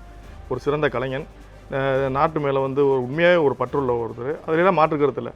அவர் சிஸ்டம் சரியில்லைன்னு பொதுவாக சொல்கிறார்ல, ஒரு விஷயத்தை வந்து நீங்கள் சொல்கிற விஷயம் வந்து கமல் சார் சொன்னார்னா இந்த அளவுக்கு டிபேட்டில் வந்து உட்கார அளவுக்கு அவருடைய வார்த்தைக்கு வலிமை இருக்கின்ற போது அதை அவர் தெளிவாக சொல்லணுன்றது என்னோட கருத்து. ஊழல் என்னையிலேருந்து ஆரம்பிச்சது? எடப்பாடியார் வந்தோடனே ஊழல் ஆரம்பிச்சது. இப்போ அண்ணன் சொன்ன மாதிரி அந்த அம்மா காலத்தில் வந்து இல்லைன்னு சொல்கிறாங்கல்ல. என்னோட படம் அமைதிப்படை பார்ட் 2க்குங்க கங்காரு படத்துக்கு நான் டாக்ஸ் ஃப்ரீ போய் பணம் கொடுத்துருக்கேன். டாக்ஸ் ஃப்ரீன்றது ஃப்ரீ தானே, அதுக்கு போய் பணம் கொடுத்து வாங்கினேன். இப்போ ஊழல் இல்லைன்னு எப்படி சொல்லுவீங்க நீங்கள்? அப்போ ஊழல்ன்றது நீங்கள் இருந்திருக்கு, நம்ம யாரும் மறைக்கலாம் இல்லை, ஊழல்லாம் இருந்துச்சு. இவர் சிஸ்டம் சரியில்லைன்னு இப்போ சொல்கிறது எனக்கு தெரிஞ்ச ஒரு ஸ்டேட் கவர்மெண்ட்டை சொல்கிற மாதிரி தெரியல. எனக்கு தெரிஞ்சு இப்போ சிஸ்டம் சரியில்லைன்னா சென்ட்ரல் கவர்மெண்ட் தான் சிஸ்டம் சரியில்லை. ஸ்டேட் கவர்மெண்ட் சென்ட்ரல் கவர்மெண்ட் கண்ட்ரோல்ல தான். நீங்க வந்து அவர் வரி கட்டுறாரு, அவர் வந்து நேர்மையா இருக்காரு அப்படின்னு எல்லாருமே இங்க வந்து அதுக்கான ஒரு அட்டஸ்டேஷனை நீங்க 4 பேருமே ஒத்துக்கிட்டீங்க. அதுல வந்து எனக்கு ஒரு கேள்வி என்ன வருதுன்னா, அவர் நேர்மையாக வரி கட்டுகிறார் அப்படிங்கிறது ஊடகங்கள்ல தெரிந்த விஷயமா இருந்தாலும் 30 ஆண்டுகளுக்கு மேலாக தமிழ்ல படங்களுக்கு பெயர் வைத்தா கேளிக்கை வரி வந்து ரத்து அப்படிங்கிற ஒரு வந்து விதி வந்து இங்க தமிழ்நாட்டுல இருக்கு. ஆனால் அவர் ஒரு தயாரிப்பாளராக இருந்து அவருடைய படங்களுக்கு அதுக்கு அடுத்த விதி என்ன சொல்லுதுன்னா, அது வந்து நுகர்வோரா நீங்க வந்து யார் தியேட்டருக்கு வந்து படம் பாக்குறாங்களோ டிக்கெட் வாங்குறாங்களோ அவங்களுக்கு கொடுக்கணும் அந்த இதை அப்படின்னு சலுகையை கொடுக்கணும்னு சொல்லி இருக்குது. அதை என்றாவது டிக்கெட்ல குறைச்சிருக்கீங்களா? குறைக்கல, அதான் சொல்றேன். இப்ப நான் அதான் அப்படி இருக்கும்போது அவருடைய நேர்மையை நாம எப்படி இது பண்ணணும்? நீங்க அத இது வந்து நீங்க நான் ரஜினி சார் சொல்றதா நான் ஏத்துக்க மாட்டேன். என்னன்னா பேசிக்கா நீங்க வந்து மக்களுக்கு உண்மையா இருக்குதுன்னா அப்புறம் இருக்கட்டும். நீங்கள் அரசியலுக்கு வந்துட்டு மக்களுக்கு நீங்கள் சேவை செய்கிறதுனா அப்போ ரஜினி சார் சொல்கிற சிஸ்டம் சரியில்லை. அவர் வந்து அரசியலுக்கு வந்து மக்களுக்கு சேவை செய்யணும், மக்களுக்கு ஏதாவது செய்கிறேன் சிஸ்டம் சரியில்லைன்னு சொல்கிறார். நீங்கள் மக்களுக்கு சேவை செய்யலாம் இருக்கட்டும் ராஜா, நீங்கள் செய்யுங்க, என்ன வேணான்னு சொல்ல, உங்களுக்கு உரிமை இருக்குது, நீங்கள் வாங்க. நாங்கள் என்ன சொல்கிறோம்னா குறைந்தபட்சம் உங்கள் ரசிகர்களுக்கு உண்மையாக இருங்க. ஒரு டிக்கெட் வந்து அரசாங்கம் நிர்ணயம் பண்ண விலை என்னவோ அந்த விலைக்கு என்னுடைய ரசிகர்கள் டிக்கெட் வாங்கி படம் பார்த்தா போதும்னு யாராவது ஒரு நடிகரை தில்லா சொல்ல சொல்லுங்க. ஏதாவது சொல்ல சொல்லுங்க. இந்த நடிகர் யாரு? இன்னைக்கு இத்தனை தயாரிப்பாளர் ரோட்டில் நிற்கிற காரணம் யாரு? இந்த நடிகர்கள் தான். இவங்க கரெக்டா இன்னைக்கு நீங்க ஜிஎஸ்டிக்கா வந்து கமல் சார் குரல் கொடுத்தான்னு சொன்னீங்க, நியாயமான விஷயம். ஜிஎஸ்டிக்கு வந்து கமல் சார் எந்த இடத்துலயும் குரல் கொடுக்குறா அவர் இன்னையில் இல்லை, எப்பவுமே வந்து வெளிப்படையா பேச அரசியலுக்கு வர்றதுக்கான என்ன அவருக்கு ஆரம்பத்துல இருந்தே கிடையாதுன்ற தெளிவா சொன்னார். இப்பதான் ஒரு 2 மாசமா குழப்பறாரு தவிர ஆரம்பத்துல இருந்தே எனக்கு அரசியலுக்கு வர என்ன இல்லைன்னு தெளிவா சொன்னார். இவர் ஜிஎஸ்டிக்கெல்லாம் குரல் கொடுத்தாருன்றதெல்லாம் உண்மை, நான் மறுக்கல. ஜிஎஸ்டி வந்து 28% நியாயமா? அது யாராவது ஸ்ட்ராங்கா கேட்டாங்களா? கேட்கல. ஸ்டேட் கவர்மெண்ட்ல 30% கேளிக்கை வரினோன்னு நம்ம ஸ்ட்ரைக் பண்ணோம், 30% கேளிக்கை வரினோன்னு ஸ்ட்ரைக் பண்ணோம். இந்த 30% நான் என்ன கேட்குறேன்னா, நீங்கள் 120 ரூபாய்ன்றது அரசு நிர்ணயம் பண்ண விலை கிடையாது. அதில் 30% போச்சுன்னா 84 ரூபா தான் டிக்கெட் விலை. 84 ரூபாய்னா 84 ரூபாய்க்கு மட்டும்தான் நீங்கள் ஜிஎஸ்டி போட்டால் 107 ரூபா தான் வரும். நீங்கள் இப்போ நீங்கள் எவ்வளோ வாங்குறீங்க? 153 வாங்குறீங்க. இதுக்கெல்லாம் காரணம் யாரு? இந்த நடிகர்கள் தான். நடிகர்கள் நீங்க சம்பளத்தை குறைச்சுக்கணும் யாராவது ஒருத்தர அந்த இடத்துலயும் கமல் தான் பதில் சொல்லணும். அவர் நடிகர் அதற்கும் அவர் சேர்த்து பதில் சொல்லணும். இப்படி பல கேள்விகள் நம்மள்ட்ட இருக்கு. ரஜினி வந்து அரசியல்ல செயல்படுறதுல எனக்கு விமர்சனம் இருந்தா அதையும் எதிர்ப்பேன் அப்படின்னு சொல்றாரு கமல். அதை தாண்டி இங்க 2 பேருமே கமல் ரஜினி 2 பேருமே சிஸ்டம் சரியில்லைங்கிறாங்க. இந்த சிஸ்டத்தை இயக்கக்கூடிய தலைவர்களை நேரடியா வந்து தாக்குதலுக்கு உட்படுத்த மாட்டேங்கிறாங்கிறது என்ன மாதிரியான ஒரு அரசியல்? நல்ல தலைவர் வர வேணும்னு யாரை குறிப்பிடுறார்? யார் அந்த நல்ல தலைவர்? சிறிய இடைவேளைக்கு பிறகு தொடர்ந்து பேசலாம். கேள்வி நேரம் நிகழ்ச்சி மீண்டும் தொடர்கிறது. மயில்சாமி சார் சொல்லுங்க, அதாவது ரஜினி தவறு செய்தாலும் அரசியல்ல நான் எதிர்ப்பேன் அப்படிங்கிறார். அப்ப ரஜினியையும் தன்னுடைய அரசியல் எதிரியா பார்க்கிறார்னு எடுத்துக்கிறதா? இது எப்படி, இந்த கருத்து எங்கிருந்து வருகிறது? ரஜினி சாருடைய வார்த்தைகள் வந்து அப்பப்போ அவருக்கு எப்பப்போ தோணுதோ அதெல்லாம் பேசுவார். ஆனால் ஜனங்கக்கிட்ட ஒரு கேள்விக்குறியாகவே இருக்கும், அதை நான் ஒத்துக்கிறேன்.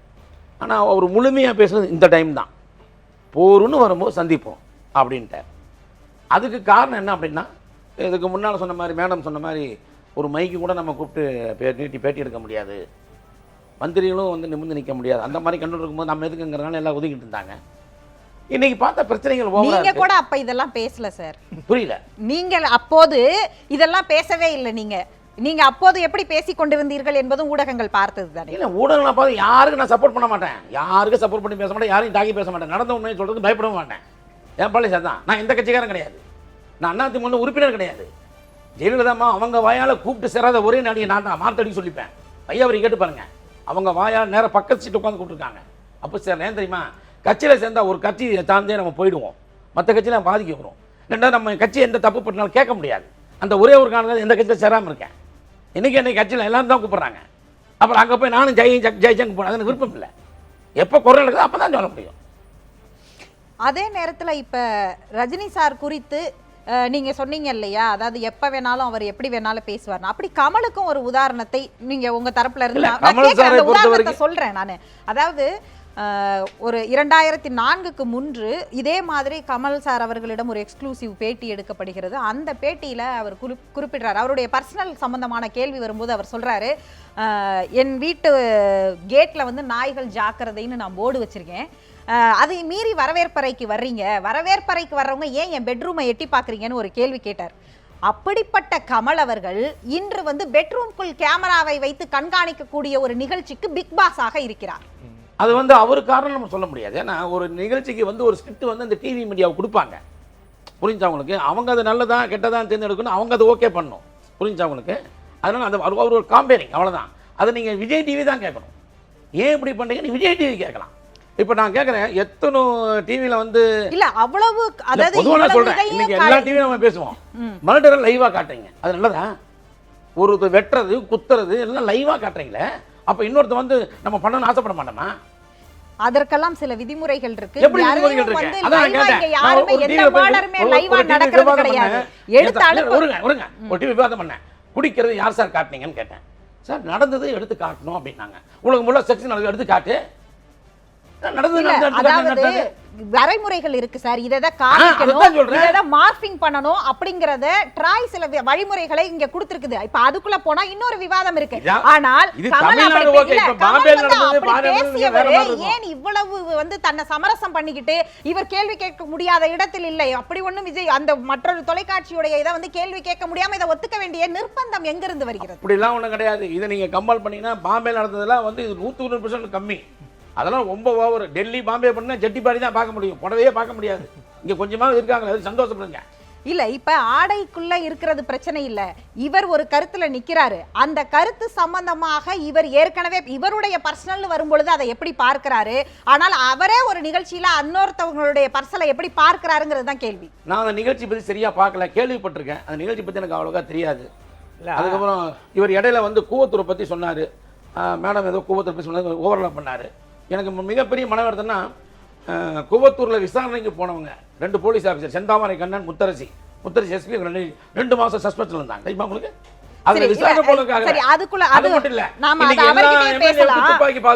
இன்னொரு விஷயமும் வந்து நேற்றைக்கு கமல் வந்து அவருடைய பேட்டியில குறிப்பிடும் பொழுது வந்து சேரி பிஹேவியர்ங்கிற வார்த்தையை கேட்கும் பொழுது எனக்கும் அதுக்கும் சம்பந்தம் இல்ல, அது என்னுடைய ஸ்கிரிப்ட் இல்ல அப்படின்னு சொல்றாரு. ஆனால் கண்ட்ரோல் பண்ணக்கூடிய இடத்துல அவர் தான் இருக்கிறார், அதை கூட விட்டு விடலாம், அந்த இடத்துக்கு கூட நாம போக வேண்டாம்.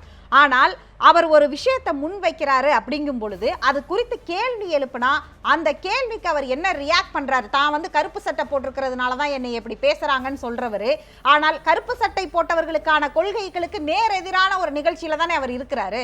அப்படி எடுத்துக்கொள்ளலாமா? அதை இல்ல, எனக்கு அந்த நிகழ்ச்சி நான் பார்த்தது இல்லை, நான் கேள்வி நான் நியூஸை தவிர எதுவும் பார்க்க மாட்டேன், காமெடி தவிர எதுவும் பார்க்க மாட்டேன். இல்லை, பிக் பாஸ் நிகழ்ச்சியில் வந்து அவர் என்ன பண்ணுறாரோ, அவர் சொன்னதுக்கு மாறாக அவர் நடந்துக்கிறாருன்னு நீங்கள் சொன்ன மாதிரியே வந்து அடுத்த வீட்டு ஜன்னலை யாரும் எட்டி பார்க்காதீங்க அப்படிலாம் சொன்னவர் தான், அதில் யாரும் மறுப்பு கருத்து கிடையாது. அவர் ஒரு நல்ல பகுத்தறிவாதி, அதெல்லாம் வந்து வரவேற்கப்பட வேண்டிய ஒரு செய்தி. ஆனால் அவருக்குன்னு வரும்பொழுது ஒரு நீதியை வச்சுக்கிறாரு, அடுத்தவங்களுன்னு வரும்பொழுது இன்னொரு நீதியை வச்சுக்கிறார். இதில் இந்த நிகழ்ச்சியில் அவர் சொல்லும்பொழுது என்ன சொல்கிறாங்க, அந்த பிக் பாஸில் என்னுடைய மனசை ரொம்ப நெருடன ஒன்று என்னென்னா, தமிழ்தாய் வாழ்த்து பாடலை நீங்கள் வந்து கொச்சப்படுத்துற மாதிரி. அதுக்கு அவர் வந்து தமிழ் இருங்க. கத்து கொடுக்கிறதுக்காகன்னு இல்ல சொல்றாரு. இல்ல அதைத்தான் நான் சொல்ல வரேன்.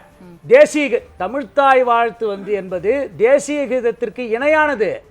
ஒரு நடிகை வந்து அந்த வண்ணத்தை தேசிய கொடியில் இருக்கக்கூடிய வண்ணத்தை வந்து ஆடையா உடுத்திருந்தாங்கன்றதுனால அவங்க மேல வழக்கு போட்டாங்க, மன்னிப்பு கேட்டு வெளியே வந்தாங்க. ஆக ஒரு தேசிய கீதமோ அல்லது தமிழ்த்தாய் வாழ்த்தோ, நீங்க தமிழ்த்தாய் வாழ்த்தை கற்றுக் கொடுத்துன்னு சொல்றவங்க நீங்க இது மாதிரி தேசிய கீதத்தை இந்த மாதிரி கற்றுக் கொடுக்குறேன்னு சொல்லி பேச முடியுமா? ஆக இவர் வந்து ஒரு பகுத்தறிவாதியாக இருந்து கொண்டே எப்படி இந்த மாதிரி சின்ன சின்ன விஷயங்கள்லாம் வந்து தேவையில்லாமல், நான் என்னை பொறுத்தவரை நான் என்ன நினைக்கிறேன் தெரியுங்களா, இந்த 2 பிரபலமான நடிகர்களுக்கு வந்து அவங்க படம் ரிலீஸ் ஆகிறதுக்கு முன்னாடி அவங்களுக்கு ஒரு பரபரப்பு தேவைப்படுகிறது. இதை நான் பலமுறை பார்த்துட்டேன். சரி, அந்த அப்படி பரபரப்புக்காக அவங்க பரபரப்புக்காக ஒருத்தர் அரசியல்ல வருவாரு வரமாட்டாரு அப்படின்னு அவர் சொல்லுவாரு. பரபரப்புக்கு விளம்பரத்துக்குனே வச்சுக்கொள்வோமே. ஆனால் அமைச்சர் வந்து ஒரு தொலைக்காட்சி நிகழ்ச்சியை பார்த்து எதற்கு வந்து தன்னுடைய அமைச்சருடைய பேச்சு அப்படிங்கிறதும் அவர் சொல்ற வார்த்தைங்கிறதும் எப்படி முக்கியம், அதுக்கு டிஆர்பி ஏத்துறதுக்காக பேசுறாரு அப்படின்னு சொல்றதை எப்படி எடுத்துக்க முடியுங்கிறது ஒரு கேள்வி. அவர் அனைத்து துறையிலையும் ஊழல் இருக்குன்னு சொன்னா அது சம்பந்தமாக பேசாமல் ஒரு நிகழ்ச்சியை விளம்பரப்படுத்துறதுக்கு அமைச்சரை பயன்படுத்துகிறார். நீங்க பார்க்கணும், அதாவது சமூக ஊடகங்கள்ல வந்து அவருடைய கமல் சாரனுடைய பிக் பாஸ் நிகழ்ச்சியை பற்றி கடுமையான விமர்சனங்கள்லாம் வருது. அதனால தான் வந்து தான் நடத்துகிற பிக் பாஸ் நிகழ்ச்சி விளம்பரப்படுத்திக் கொள்வதற்காக அவர் இதெல்லாம் சேர்த்து பேசுகிறாருன்னு சொன்னாரே தவிர வந்து ஊழலை பற்றி பேசக்கூடாதுன்னு சொல்ல. ஏன்னா ஒரு தவறு செய்தால் அதை தெரிந்து செய்தால் அவன் தேவன் என்றாலும் விடமாட்டேன்னு புரட்சி தலைவர் பாடின வழியில் வர்ற கட்சி இது. இதில் அம்மா கூட இருக்கும் பொழுது ஒரு அமைச்சர் மேலே ஒரு குற்றச்சாட்டு வருதுன்னா ராஜினாமா பண்ணுங்க, நீதிமன்றத்தின் மூலமாக நிரபராதின்னு வாங்க, அதுக்கு பிறகுதான் உங்களுக்கு பதவின்னு சொல்லிட்டு விளக்கண வரலாறுலாம் இருக்குது. அதனால் வந்து வழக்கமாக வந்து என்ன பண்ணுறாங்க, ஏற்கனவே முடிஞ்சு போன சப்ஜெக்ட்லாம் இதில் கொண்டாந்து பேசுறது வந்து நான் கூட பார்லிமெண்ட் நிகழ்ச்சி யார் சொன்னேன்னா அது ஜார்க்கண்ட் முக்தி மோர்ச்சா எம்பிக்கள் வந்து தண்டிக்கப்பட்டது சட்ட ரீதியாக. ஆனால் கோவத்தூர் இவங்கெல்லாம் இட்டுக்கட்டி பேசப்படுறது. அதே எடப்பாடியார் நான் கேட்குறேன், ஒரு முறை அல்ல 2 முறை சட்டமன்றத்தில் பெரும்பான்மையை நிரூபிச்சிருக்கிறார். ஒன்று அவருடைய பெரும்பான்மையை நிரூபிக்கிறாரு, 2வது சபாநாயகர் மீது வந்த நம்பிக்கையில்லா தீர்மானத்தின் போது பெரும்பான்மை நிரூபிக்கப்படுகிறது. இதில் என்ன ஜனநாயகம் கெட்டு போச்சு? ஆக எதிர்க்கட்சிகள் தாங்கள் ஏதாவது வாய் புளித்ததோ மாங்காய் புளித்ததோ என்பதற்காக சாட்டுகின்ற குற்றச்சாட்டை தவிர சார், அதாவது எதிர்க்கட்சிகளும் பேசல, அரசியல் கட்சிகளும் பேசல. பேசுறவர் வந்து மக்கள்கிட்ட செல்வாக்குள்ள ஒரு வந்து இதுவரைக்கும் வந்து நீங்கள் எல்லாம் குறிப்பிடக்கூடிய இடத்துல மரியாதைக்குரியவர்னு சொல்லிட்டு தான் நீங்களே பேச ஆரம்பிச்சீங்க. அந்த மரியாதைக்குரியங்கிற அந்த கொட்டேஷனுக்குள்ள இருந்து அவர் சொல்றதுதான் இப்ப விவாதமா இருக்கு. கமல் சொல்கிறார் என்பதனாலதான் அது விவாதம். இல்ல கமல் ஏங்க ஜனநாயக நாட்டில் யார் வேணாலும் கருத்து சொல்லலாம். அதுலேயும் ஒரு நல்ல நடிகர் தன்னுடைய வாழ்க்கையில் முடிந்த வரையில் நேர்மையை கடைபிடிக்கிற ஒருத்தர் வந்து சொல்கிறத வந்து தப்புனே சொல்ல வரல. ஆனால் வந்து என்னுடைய கருத்து என்னென்னா, சிஸ்டம் எங்கே சரியில்லை எப்படி சரியில்லை அப்படின்றத விளக்கி சொல்லணும். அப்போ தான் அதை சரி பண்ண முடியும். ஒரு ஆட்சி அதிகாரத்தில் இருக்கக்கூடிய எதிர்க்கட்சிக்கு குற்றச்சாட்டுகிற பொழுது அதை அவர்கள் தங்களை திருத்திக் கொள்வதற்காக ஒரு வாய்ப்பாகத்தான் கருதுவாங்க. அது மாதிரி கமலை போன்ற மிகப்பெரிய நடிகர்கள் தான் விளக்கம் கொடுத்துட்டாரு. தமிழ்நாட்டுல எல்லா துறையிலுமே ஊழல் இருக்குன்னு சொல்றாரு. எல்லா துறையிலும் சொன்னா நான் எப்படி சொல்ல முடியும் சொல்லுங்க பாப்பா. நான் சொல்றேன் எந்த துறையிலுமே ஊழல் கிடையாது. இப்ப இதுக்கு நான் பதில் சொல்றீங்க. தமிழ்நாட்டுல குட்கா ஊழல் தமிழகத்தில் தடை செய்யப்பட்ட குட்கா ஊழல்ல யார் யாரு எவ்வளவு லஞ்சம் வாங்கினாங்கன்னு ஆதாரத்தோட ஒரு டிவி வந்து நீங்க வெளியிடுறாங்க.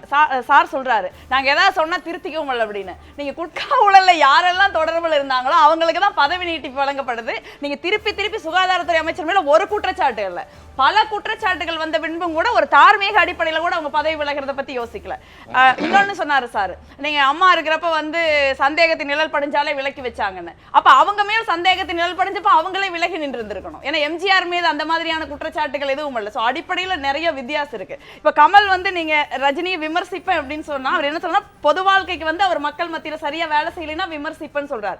பொது வாழ்க்கைக்கு வர்றவங்களை விமர்சிக்கிறதுங்கிறது இயல்பானது, விமர்சனம் தான் ஆரோக்கியமானது. இப்ப என்ன நான் இன்னைக்கு இருக்கிற மத்திய அரசாங்கத்தின் சூழலும் சரி, ஈவன் ரஜினி ரசிகர்கள் பல பேர் ரஜினி மீது நீங்க ஒரு கருத்து சொல்றப்ப, இப்ப நானும் ட்விட்டர்ல ஒரு கருத்து போட்டா வந்து ஆபாச வார்த்தையில தான் எல்லாரும் அப்படின்னு நான் சொல்லல, பல பேர் வந்து ஆபாச வார்த்தையில தான் தொடங்குறாங்க. சோ நீங்க வந்து யாருமே வந்து நீங்க அவங்க அரசியல் இருக்காங்களோ இல்ல யாருமே இது வந்து நேரு வந்து அவர் மீது விமர்சனம் செய்து வைக்கப்பட்ட கார்ட்டூன்களின் கண்காட்சியை நேரு திறந்து வச்ச ஒரு தேசம் இது. காமராஜர் மீது வைக்கப்படாத விமர்சனங்கள் கிடையாது. இப்ப என்ன இருக்குதுன்னா, நீங்க ஒரு சூப்பர் ஸ்டாரா இருந்தா அவர் மீது விமர்சனமே வைக்கப்படக்கூடாது அப்படிங்கிற ஒரு சூழலை தான் ரஜினி ரசிகர்கள் பெரும்பாலானவங்க முன்வைக்கிறாங்க. இது வந்து ரொம்ப வராதுக்கு முன்னையே இப்படின்னா நீங்க வந்து ஏதாவது வெற்றி பெற்றா நீங்க எப்படி நடத்துவீங்க அப்படிங்கிற ஒரு கேள்வி இருக்கு. சோ அந்த இடத்துல வந்து ரஜினி நண்பர்னு கூட பார்க்காம நீங்க அரசியலுக்கு வந்து நான் எல்லாரையும் தப்பு பண்ணா விமர்சிக்கிறேன், நீங்களும் அரசியலுக்கு வந்து தப்பு பண்ணீங்கன்னா விமர்சிப்பேன் அவர் சொல்றது ஒரு சரியான அணுகுமுறையா தான் நான் பாக்குறேன். அரசியலுக்கு பொது வாழ்க்கைக்கு வருவேன்னு சொல்ற யாருமே விமர்சனத்தை எதிர்கொள்கிற மனோநிலையோட தான் வரணும். பொது வாழ்க்கைங்கிறது வந்து அது ஒரு சர்வீஸ் ஏரியா. அதே நேரத்துல வந்து அவர் இன்னொன்னையும் குறிப்பிடுகிறாரே, அதாவது வந்து நான் வந்து இந்த நிகழ்ச்சிக்கு பணம் வாங்கல, நான் சேவையா பண்றேன் அப்படின்னு சொன்னா அது அரசியல்வாதி மாதிரி ஆயிடும். ஆனா நான் வந்து இதுல பணம் வாங்குறேன், இந்த பணத்தினால தான் என் வீட்டை நிர்வகிக்கிறேன்னு சொல்றாரு. அப்பனா அரசியல்வாதிங்கிற இமேஜ் அவர் என்ன மாதிரி காயின் பண்றாரு அப்படிங்கிற ஒரு கேள்வி இருக்குல்ல, அவருக்கு என்ன மதிப்பீடு இருக்கு அந்த இடத்துல குறிப்பிடுறது? எனக்கு நான் வந்து பிக் பாஸ் நிகழ்ச்சி பாக்குறது இல்ல. பிக் பாஸ்ல எனக்கு தெரிஞ்சதெல்லாம் சமூக வலைதளங்கள்ல வந்து யார் எழுதுறாங்களோ அதுக்கு சம்பந்தமே கிடையாது. பத்திரிகையாளர் சந்திப்புல நான் அந்த நிகழ்ச்சிக்கு நான் வந்து சேவையா அந்த நிகழ்ச்சியை பண்ணலங்கிறதுக்கு ஒரு விளக்கம் கொடுக்கிறாரு. இல்ல அது சேவையான எல்லாரும் சமூக வலைதளங்கள்ல எழுதுறத பார்த்தா அது சேவையா செய்யப்பட வேண்டிய நிகழ்ச்சி மாதிரியும் தெரியல. அந்த நிகழ்ச்சியை விட்டுருவோம், அது சேவையாங்கிறதை விட்டுருவோம். அரசியல்வாதி மாதிரி நான் சொல்ல விரும்பலன்னு அவர் அரசியல்வாதினா என்ன ஒரு மதிப்பீட்டுல அவர் காயின் பண்றாரு? இல்ல நீங்க முன்ன ஒரு கொஞ்ச நேரத்துக்கு முன்ன சொன்னீங்க 40 ஆண்டு காலமா நான் அரசியல்வாதின்னு தான் கமல் சொல்றாரு அப்படின்னு. நீங்க வந்து எல்லாருமே அரசியல்வாதி தாங்க. நீங்க அரசியல் எல்லாம் ஒண்ணுமே இல்லை. நீங்க குடிக்கிற தண்ணீர்ல, சாப்பிடுற சாப்பாட்டுல, எல்லாத்துலயும் நீங்க வந்து அரசியல் இருக்கு. நீங்க வந்து ஒருத்தர் மரணம் வந்து இயற்கையா இல்லாம வந்து ஒரு மருத்துவமனை ஃபெயிலியர்லயோ இல்ல அவங்க வந்து ஒரு தீவிரவாத தாக்குதலையோ கொல்லப்பட்டா அது அரசியல் ரீதியானதா. நீங்க வாழ்வும் மரணமும் உங்களுக்கு அரசியலோட சம்பந்தப்பட்டதுதான். ஒவ்வொருத்தரும் அரசியல்வாதிக தான். நம்ம அரசியல்னு சொல்ற வேர்டை வந்து ரொம்ப மலினப்படுத்தி அதை வந்து டைலூட் பண்ணி இப்ப அரசியல்னாலே அது வந்து கட்சிகளுக்கும் அரசியல்வாதிகளுக்கும் சொந்தம்ங்கிற மாதிரி பண்ணிட்டோம். அரசியல்ங்கிறது எல்லாருக்கும் பொதுவானது. அரசியல் ஒரு ஜனநாயகத்துல வந்து மக்களுக்கு ஒரு விதமான அரசியல் இருக்கிறது. அவர்கள் ஒரு பிரதிநிதியை தேர்ந்தெடுக்கிறார்கள். அவர்கள் வந்து மக்களோட அரசியலை தான் பிரதிபலிக்கணும். இங்க வந்து அரசியலை வந்து நீங்க அரசியல்வாதிகளுக்கு ஒட்டுமொத்தமா வந்து எல்லாத்தையும் எழுதி கொடுத்துட்டு அப்புறம் அரசியல்வாதிகள் சரியில்லைன்னு சொல்றது ஏத்துக்க முடியாது. இப்ப கமல் வந்து முதல்ல இருந்தே அந்த வாதத்தை முன் வச்சுக்கிட்டு இருக்காரு. அவர் அரசியல் எல்லாரும் கருத்து சொல்லணும், அரசியல் இல்லாத இடம் எது இருக்கு அப்படிங்கிற வாதத்தை கமல் வந்து நிறைய வருஷமா வச்சுட்டு தான் இருக்காருன்னு நான் நினைக்கிறேன். இல்ல மாண்புமிகு அம்மா அவர்களை பத்தி இவங்க சகோதரி சொல்லும்போது அவங்க மேலேயும் சந்தேக நிலையில இருந்து அவங்களே விலகி நிற்கல அப்படி இப்படிலாம் சொன்னாங்க. நான் அவங்களுக்கு ரொம்ப பணிவன்போடு இந்த உங்கள் தொலைக்காட்சியின் வாயிலாக எல்லாருக்கும் நான் சொல்ல விரும்புகிறது, 13 வழக்குகள் அரசியல் காரணங்களுக்காக அம்மா மீது போடப்படுகிறது. 12 வழக்குகளில் யாருடைய கால்லையும் அதுக்கு முன்னாடி இருந்தவங்கலாம் பிரதமர் காலெலாம் வந்து தங்களை காப்பாற்றிக்கிட்டாங்க. ஆனால் அம்மா நீதிமன்றத்தின் வாயிலாக 12 வழக்குகளிலும் நிரபராதி என்று வெளிவந்ததோடு மட்டுமல்ல, இந்த 13வது வழக்குக்கு கூட மாண்புமிகு அப்பாவுன்னு ஒரு சட்டமன்ற உறுப்பினர் அன்றைக்கு சட்டமன்றம் சொல்றாரு, இந்த ஊழல் தடுப்பு பிரிவுல இந்த கேஸை நீங்க வித்ட்ரா பண்ணிட்டீங்கன்னா அம்மாவை பத்தி தப்பா பேசுறாங்க. அந்த வழக்குல கூட நான் நீதிமன்றத்தின் மூலமாகத்தான் நிரபராதி என்று வெளிவருவனே தவிர என்னுடைய அதிகாரத்திற்கு உட்பட்டிருக்கிற ஊழல் தடுப்பு பிரிவு அந்த கேஸை வாபஸ் வாங்கிட்டாக்கா நான் நிரபராதி ஆகிட முடியாது, நீதிமன்றத்தின் மூலமாக தான் நிரபராதி ஆகணும்னு சொன்னார். அதனாலதான் நீதியரசர் குமாரசாமி கூட என்ன சொன்னாரு,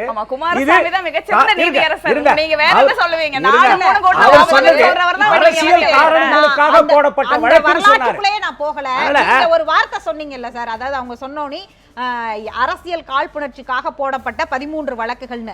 ஆனா நீங்க வந்து காங்கிரஸ் கட்சியை குறிப்பிடும் பொழுது நீங்க என்ன குறிப்பிடுறீங்க, ஜார்க்கண்ட்ல இப்படி நடந்தது, அப்ப அவங்க என்ன சொல்றாங்க, நீதிமன்றத்தில் தண்டிக்கப்பட்ட ஊழல், நீதிமன்றத்தில் ஜார்க்கண்ட் எம்பி ஜெயலலிதா அவர்கள் 3 முறை பதவி வகித்திருக்காங்க. ஆனா வந்து அம்மா மேல அது மாதிரி இல்ல. எங்க அம்மா நீங்க சொல்ற அம்மா நீதிமன்றத்தால் தண்டிக்கப்பட்டு முதலமைச்சர் பதவிக்கு போட்டியிட முடியாம பதவியில இருந்து இறங்கிட்டாங்க. என்னங்க நீங்க பேசுறீங்க, மறந்து போகாதீங்க. சட்டம் இன்றைக்கும் அவர் சட்டத்தால் தண்டிக்க சினிமால இருந்து வந்து கோட்டைக்கு வர்றது, கோடம்பாக்கம் டு கோட்டை அப்படிங்கிற அந்த எக்ஸ்பிரஸ்க்கு ரஜினியும் கமலும் தன்னை தயார்படுத்திக்கிறதுக்கு தான் ஒவ்வொரு முறையும் இப்படியான வார்த்தைகளை சொல்றாங்களா? கமல் சார் வந்து வர்றாரான்றது எனக்கு தெரியல. ஆனா ரஜினி சார் அந்த திட்டத்தில் இருக்காருன்றது நமக்கு நல்லா தெரியுது. ஏன்னா அவர் போர் வரும்போது நான் வருவேன்னு சொல்றாரு. அது என்ன போர், எப்போ வருது, அந்த எங்க வருதுன்னு தெரியல. பட் என்னை பொறுத்தவரை என்னன்னா, இது கோடம்பாக்கத்துலேருந்து ஸ்ட்ரைட்டாக இது வர்றது வந்து 50 ஆண்டு காலமாக நம்ம தமிழ்நாட்டில் வந்து வழக்கமாக நடந்த சினிமா வந்து நம்ம மக்கள் வந்து அவ்வளோ நேசிக்கிறாங்க. சினிமாவில் வர ஹீரோவை நம்புகிறாங்க, முழுசாக நம்புகிறாங்க. அதுக்காக இத்தனை ஆண்டு காலம் இவங்கள்ட்ட அந்த நடிகர்கள்ட்டே இந்த நாட்டை கொடுத்துட்டு போயிருக்காங்க. இப்போ அடுத்து அதுக்கான முயற்சியாக தான் ரஜினி சார் வந்து ட்ரை பண்ணுறாரு. நானும் வர்றேன்னு சொல்லி அது ஒரு இங்கே கட்சியோட பலத்தோட உள்ளே வர்றாரு. தப்பு கிடையாது.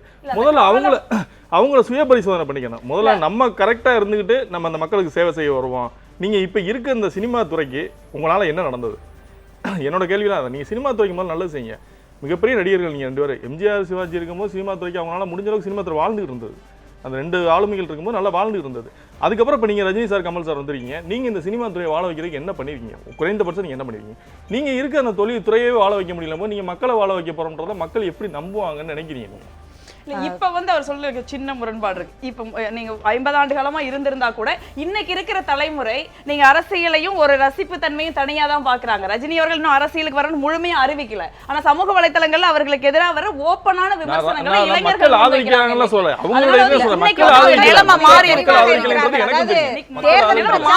எத்தனையோ நடிகர்களுக்கு கூட்டம் கூடியது. அந்த கூட்டம் எல்லாம் வாக்காக வந்து அவங்க எந்த கட்சிக்காக பிரச்சாரம் பண்ணாங்களோ அதற்கு ஆனதா அப்படிங்கிறது ஒரு கேள்வி. நாம இன்னைக்கு சமூக வலைதளத்தில் ட்விட்டர் பக்கத்தில் கேட்கப்பட்ட கேள்வி, கமலஹாசனின் சமீபத்திய அரசியல் விமர்சனங்கள் எதன் வெளிப்பாடு அப்படிங்கிற கேள்வி கேட்டிருந்தோம். அதுல வந்து பார்த்தீர்கள் என்றால் அதிமுகவுடனான மோதல் என்று 45% பேர் வாக்களித்திருக்கிறார்கள். அரசியல் ஆசை என்று 13% பேர் வாக்களித்திருக்கிறார்கள். தொழில் விளம்பரம் என்று 42 பேர் வந்து வாக்களித்திருக்கிறார்கள். மீண்டும் ஒருமுறை பார்க்கலாம். கமலஹாசனின் சமீபத்திய அரசியல் விமர்சனங்கள் எதன் வெளிப்பாடு என்று இன்று ட்விட்டரில் கேட்கப்பட்ட கேள்விக்கு அதிமுகவுடனான மோதல் என்று 45% பேர் வாக்களித்திருக்கிறார்கள். அரசியல் ஆசை என்று 13% பேர் வாக்களித்திருக்கிறார்கள். தொழில் விளம்பரம் என்று 42 பேர் வாக்களித்திருக்கிறார்கள். அதிமுகவுடனான மோதல்னு 45% பேர் சொல்றாங்க. தீரன் சார் என்ன சொல்றீங்க? இல்லை, நான் அது வந்து எங்க அதிமுகவோட மோதுறதுக்கு அவர் ஒன்றும் அவ்வளோ பெரிய ஆளும் கிடையாது. எங்க கட்சி வந்து நேற்று பெய்த மழையில இல்ல. ஏன்னா நீங்க தான் அந்த மோதல் எங்க கூட மோத விட்டு பாக்குறீங்க. நான் தான் சொல்றேன், திரைத்துறை வாழ வைத்தது அம்மாவனுடைய அரசு.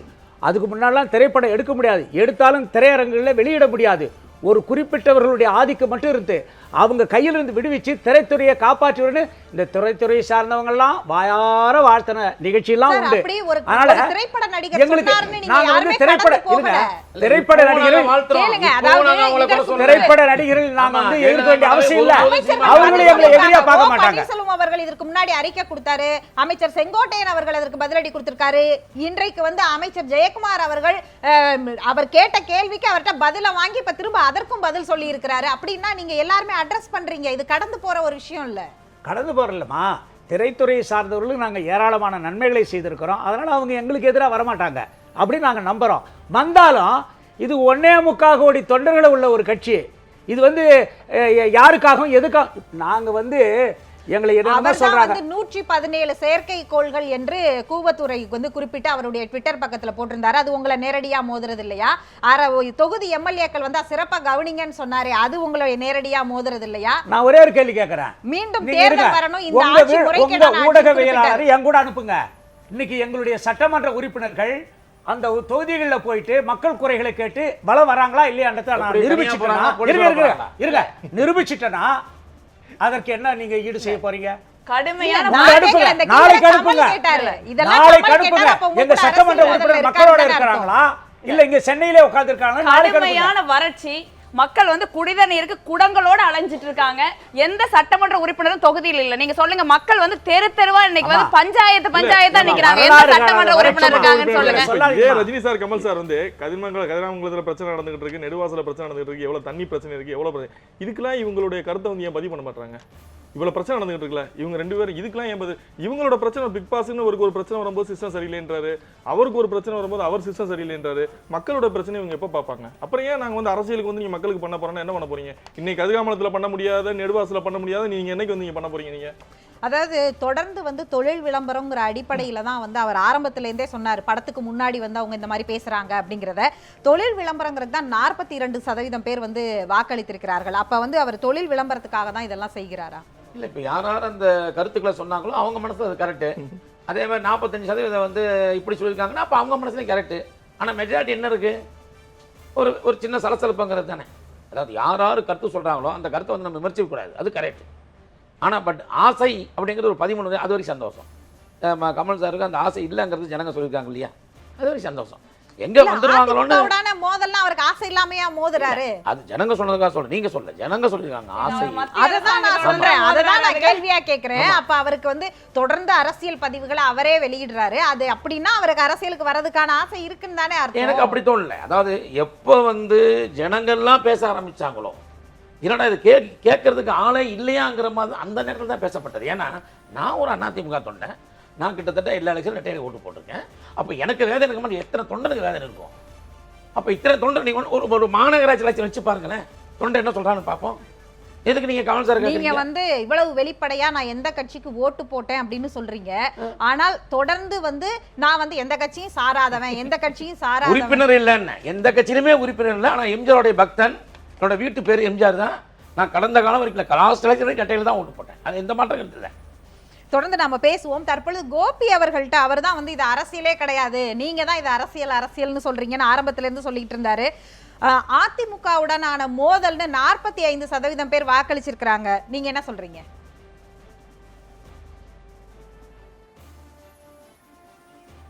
அதான் மயில்சாமி சார் சொன்ன மாதிரி தான் அது அவங்களோட எண்ணங்கள், அதையும் இதையும் நீங்கள் கம்பேர் பண்ணக்கூடாது. ஆக்சுவலாக ஒரு ப்ரோக்ராம் பண்ணிட்டாங்க அப்படிங்கிறதுக்காக எனக்கு என்னமோ வந்து இந்த ப்ரோக்ராம் வச்சு தான் வந்து நம்ம எல்லாரோட ஒரு எண்ணமும் இந்த பக்கம் வருதோன்னு தான் எனக்கும் தோணுது.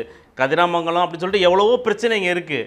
ஆக்சுவலாக அதெல்லாம் விட்டுட்டு நம்ம இந்த ஒரு விஷயத்துக்காக நம்ம வந்து அவங்கள போட்டு உள்ள வச்சுட்டு நீங்கள் அரசியல் வரீங்களா அதுவா இதுவா பேசுறது வந்து ஆக்சுவலாக ஒரு பிடிக்கல. ஆக்சுவலாக நான் வெளிப்படையா எல்லாத்தையுமே ரொம்ப தவறான இங்க எல்லார்கிட்டையுமே, அதாவது வந்து நீ தொடர்ந்து ஊடகங்கள்ல வந்து வெறும் வந்து திரைப்படங்களை மட்டும் வைத்து இங்க விவாதம் நடத்தப்படல, எல்லாவற்றிற்கும் முன்னுரிமை கொடுக்கப்படுகிறது. எல்லாவற்றை பத்தின செய்திகளும் தினமும் விவாத பொருளாயிட்டு தான் இருக்கு. நீங்கள் சொல்லக்கூடிய கதிராமங்கலம், நெடுவாசல் எல்லாமே இங்கு தொடர்ந்து வந்து செய்து கொண்டுதான் இருக்கிறார்கள். இதுவும் இன்றைக்கு விவாத பொருளாக மாறும் பொழுது அது விவாதத்துக்கு எடுத்துக்கொள்ளப்படுகிறது. அந்த அடிப்படையில கமல் வந்து இப்ப அரசியலுக்கு வரப்போறாரா இல்லையா?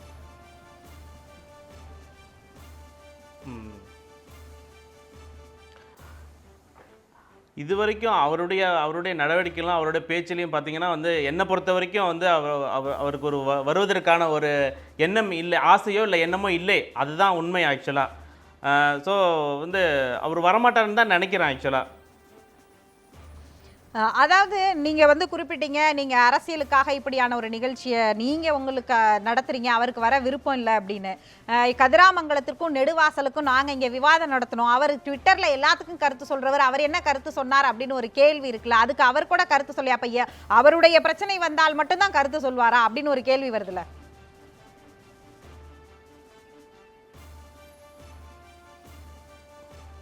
இல்லை இப்போ வந்து அது வந்து அவங்களோட ட்விட்டரில் போட்டிருக்கலாம், போடாமல் இருக்கலாம். பட் நம்ம பிரச்சனை என்னென்னா இப்போ அவங்க இது மாதிரி பேசிட்டாங்க அப்படின்ற அதை எடுத்துகிட்டு தான் நம்ம பண்ணிகிட்டு இருக்கோம் ஒழிய அவங்க ஏன் கதிராமங்கலத்துக்கு போடலை அப்படின்லாம் ஒன்றும் கிடையாது இல்லையா. ஸோ நம்ம வந்து இப்போ இந்த ப்ராப்ளம் என்ன, இப்போ அவங்க இந்த மாதிரி பத்திரிகைகள்கிட்ட பேசும்போது சிஸ்டம் இது மாதிரிலாம் பேசிட்டாங்க, இந்த ப்ரோக்ராமுக்காக தான் இவங்க வந்திருக்காங்க அப்படின்றத எடுத்து நம்ம பேசிகிட்டு இருக்கோம். ஸோ அதை வந்து நம்ம போய் பேசிகிட்டு இருக்க முடியாது, அவங்க போட்டிருக்காங்களா போடலையான்னு சொல்லிட்டு. ஸோ நமக்கு ப்ராப்ளம் என்ன, இப்போதைக்கு இவங்க என்ன பேசிகிட்டு இருக்காங்க, இவங்க அரசியலுக்கு வர்றாங்களா இல்லையா, அது எதையும் நம்ம ஏன் மிக்ஸ் பண்ணுறீங்க, அது மாதிரி தான் நம்ம பேசிகிட்டு இருக்கும்பொழுது அதையும் நீங்கள் திருப்பி வந்து இதோட சேர்த்து ஜாயின் பண்ணி. அதாவது அவர் ஏன் வந்து ட்விட்டர்ல கருத்து சொல்லணும்னு கேட்குறீங்கல்ல, அவர் வந்து உணவு பழக்க வழக்கங்கள் குறித்து ஒரு பிரச்சனை வரும்பொழுது கருத்து சொல்றாரு, மற்ற வந்து இந்தியாவில் ஊழல் இருக்குன்னு சொல்றாரு, அமைச்சர் கேள்வி கேட்டா எல்லா துறையிலையும் ஊழல் இருக்குன்னு அழுத்தம் திருத்தமா 3 தடவை அழுத்தி சொல்றாரு. இதெல்லாம் சொல்ல முடிந்தவர் கதிராமங்கலமும் நெடுவாசலுக்கும் ஏன் சொல்லல? இல்ல அந்த மாதிரி உரிமைசார் பிரச்சனைகள் தமிழகத்துல வரும்போது அவர் என்ன சொல்லியிருக்காருன்னு ஒரு கேள்வி வருதுல்ல.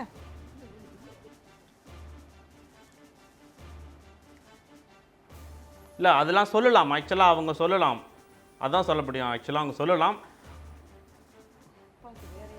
அவங்க சொல்லலாம் அப்படின்னு நீங்க சொல்றீங்க.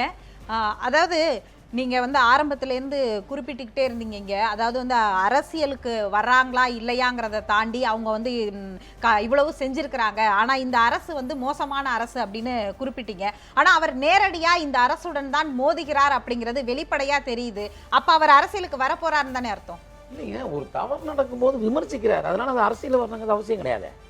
இப்போ நீங்கள் ஓப்பனாக சொல்லணுமா, இப்போ கமலஹாசனும் நானும் மற்றவர்கள்லாம் கொஞ்சம் மரியாதையாக அரசாங்கத்தை விமர்சிக்கிறோம். ஜனங்கிட்ட போய் இப்போ கேள்வி வச்சுக்கோங்க, ஐயோ வேறு மாதிரிலாம் பேசுவாங்க, அது நீங்கள் லைவ் பண்ண முடியாது. அவங்க லோக்கல் பார்த்து கழிவுகளையும் ஊற்றுவாங்க, புரிஞ்சு அவங்களுக்கு. அப்புறம் ரொம்ப ரொம்ப அசிங்கமாயிடும். அப்புறம் அவங்களே ஆட்சி கழிச்சிக்க வேண்டியதான். ஜனங்க என்ன பேசுகிறாங்களோ அதைத்தான் நம்ம பார்க்கணும்.